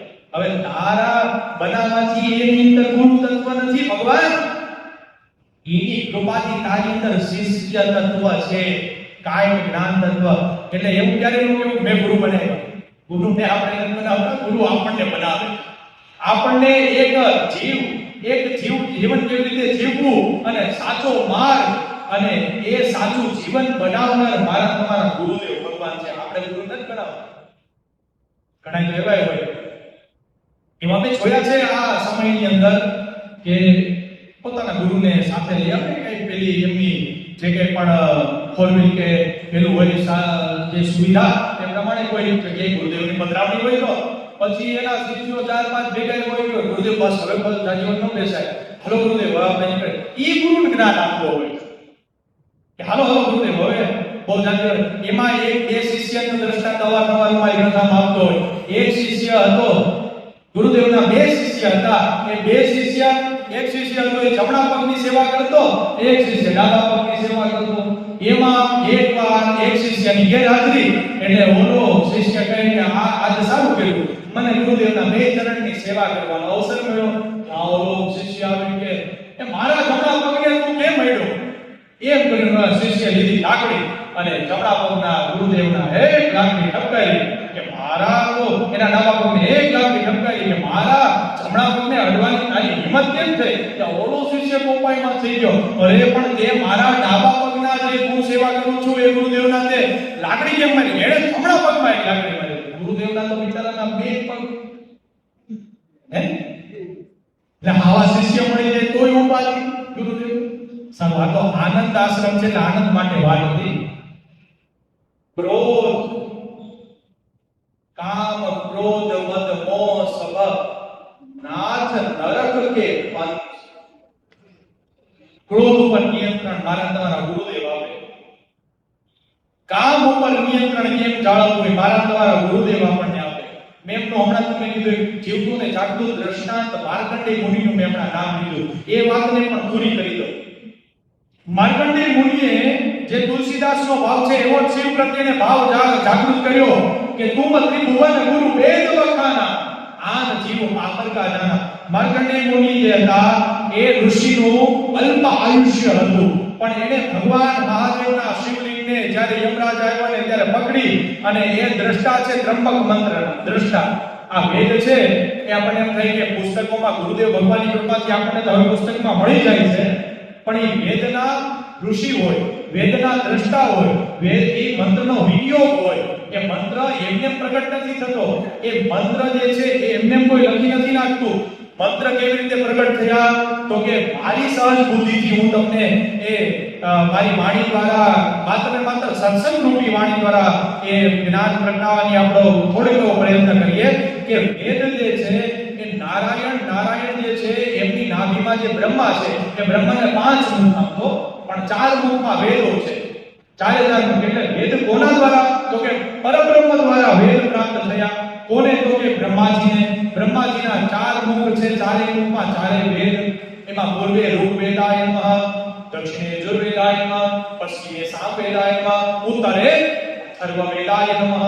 પરંતુ આ વેદ જે છે નારાયણ દ્વારા એટલે કે પરબ્રહ્મ દ્વારા બ્રહ્માજીને પ્રાપ્ત થયા. હવે બ્રહ્માજી તો વેદનું સતત ગાન કરે છે.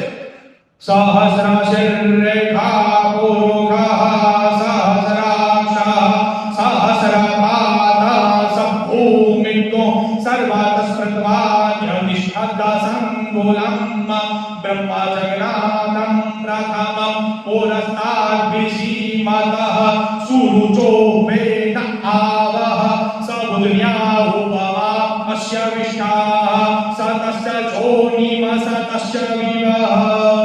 આ વેદ મંત્રનું ઉચ્ચારણ છે, પણ આ ઉચ્ચારણ, આ ઉલ્લેખ, આ શબ્દ આવ્યા ક્યાંથી? એ આવ્યા ત્યાંથી કે ઋષિ મુનિઓએ જ્યારે પોતાના જીવનકાળ દરમિયાન ધ્યાન કર્યું અને કોઈ પણ મંત્રના દ્રષ્ટા હોય, દ્રષ્ટાનો અર્થ જ કે જે ઋષિએ એ મંત્રને આ વાતાવરણમાં વિચરણ કરતો જોયો અને એને એની અનુભૂતિ કરી અને એને લખ્યો એટલે મંત્રના દ્રષ્ટા, અને એ ઋષિ જે છે એનું નામ દ્રષ્ટા તરીકે મંત્રની આગળ આવ્યું. એનો અર્થ એમ કે આ આકાશવાણી દ્વારા વેદ પ્રાપ્ત થયું છે. ઋષિ મુનિઓએ જ્યારે ધ્યાન કર્યું ત્યારે એ ધ્યાન દ્વારા આ જગતની અંદર જે રીતે શિવ દક્ષિણામૂર્તિ, એક હાથમાં ડમરૂ. માર્કંડેય મુનિની વાત આપણે ત્યાં એક નાનકડી એવી છે એ પૂરી કરી દઈએ એટલે ગુરુનો મહિમા સમજાય કે એને મહાદેવને પકડી રાખ્યા અને યમરાજા આવ્યા તો યમરાજાની તાકાત નહોતી કે એ માર્કંડેય મુનિને વિજય શકે, અને એને ત્રંબકં યજામહે સુગંધિમ પુષ્ટિવર્ધનમ આ મંત્રના માર્કંડેય મુનિએ જપ કર્યા અને અમૃત તત્વની પ્રાપ્તિ કરી અને જ્યાં સુધી પ્રલય કાળ ન થયો પૃથ્વીનો ત્યાં સુધી જીવતા રહ્યા. આપણે સ્તોત્રમાં બોલીએ છીએ ને, વટસ્ય પત્રસ્ય પુટે શયાનમ બાલમુકુંદમ મનસા સ્મરામિ કરારવિંદે નવલારવિંદમ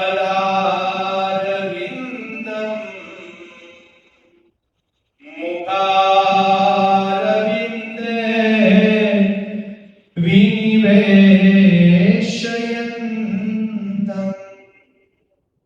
વટસ્ય પત્રસ્ય પુટે શયાનમ બાલમુકુંદમ મનસા સ્મરામિ.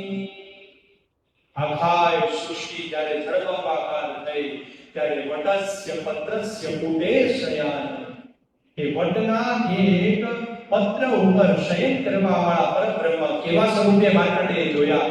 તો કે પોતાના જૂના પગનો અંગૂઠો એને મુખની અંદર, નાના બાળક શું કરે આ પગનો અંગૂઠો આવી રીતે વટસ્ય પત્રસ્ય પુટે શયાનમ, એના સંપૂર્ણમાં શયન કરવા વાળા બાલ મુકુંદમ મનસા સ્મરા. જે આપણે વેદોની અંદર અને આપણા ભાગવતની અંદર અન્ય ગ્રંથોની અંદર વર્ણન જોઈએ છીએ કે ભગવાન શેષ નારાયણની સૈયામાં સૂતા છે. શેષ નારાયણની સૈયામાં કોણ સૂતું છે? પરબ્રહ્મ, પરમાત્મા નારાયણ. શાંતાકારમ ભુજગ શયનમ, શાંતાકાર છે, ભુજગ એટલે કે નામ, એમની સૈયામાં શયનમ. શાંતાકારમ ભુજગ શયનમ પદ્મનાભમ સુરેશમ.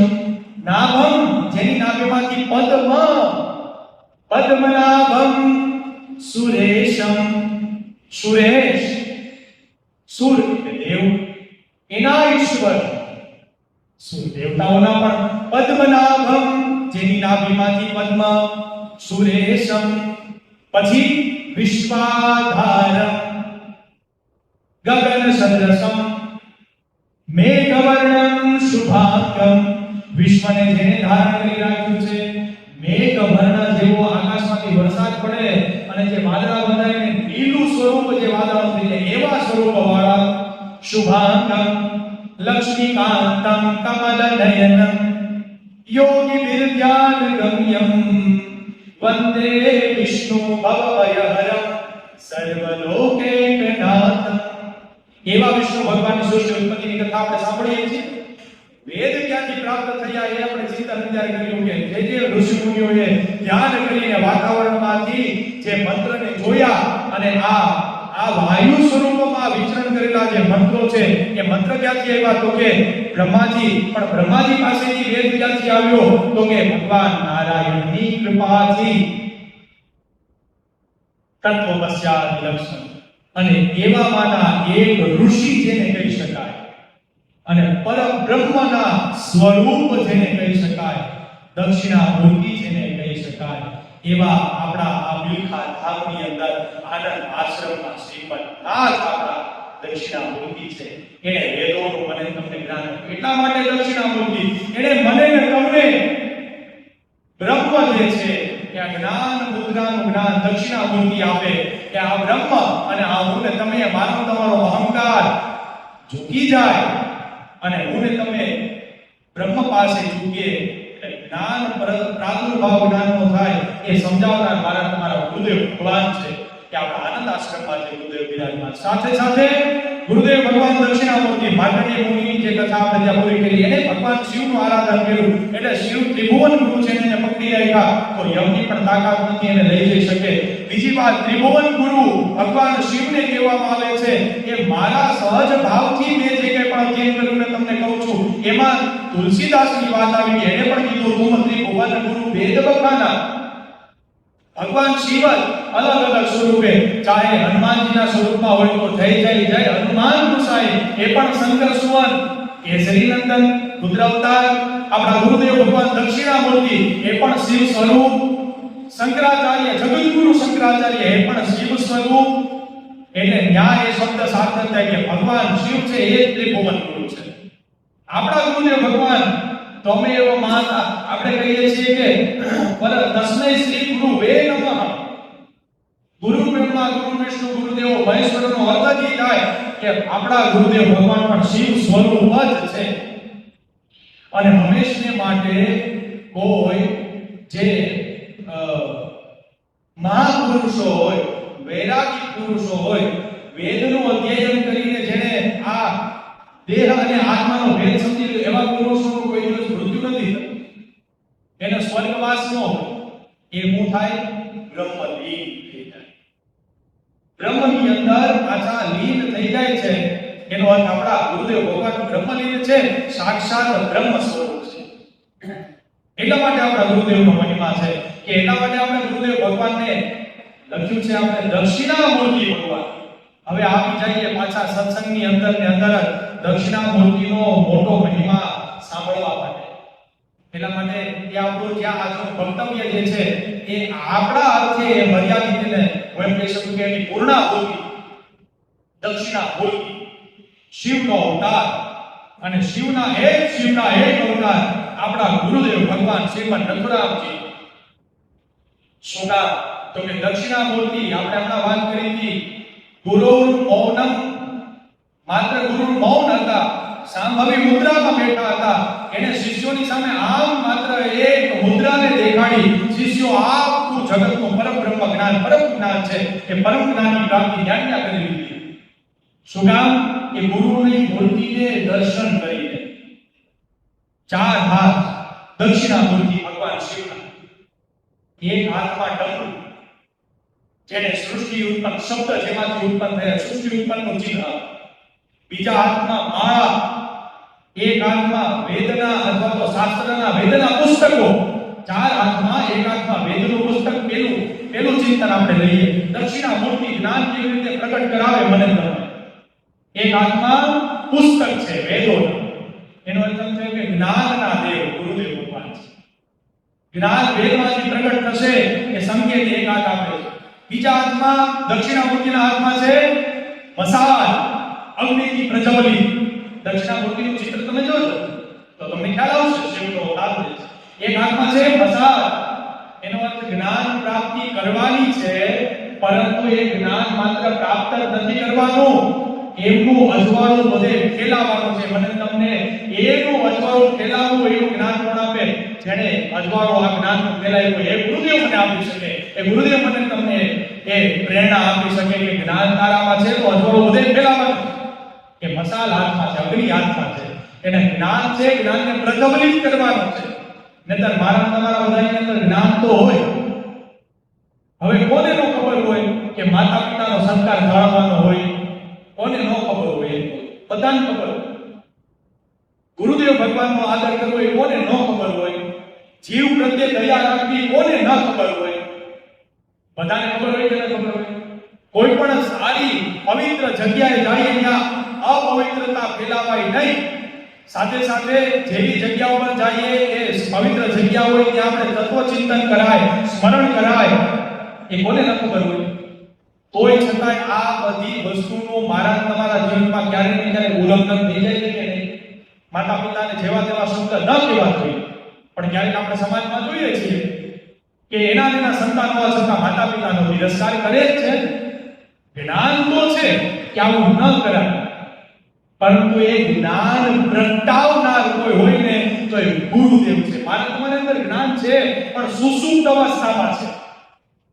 જેવી રીતે નારદજી ભો સાધુ ક્ષણમ તિષ્ઠ મચ્ચિંતામપી નાશનમ ભાગવતજીના મહાત્મ્યમાં આવે છે ને. ભાગવતજીનું મહાત્મ્ય જેને સાંભળ્યું હોય એને ખબર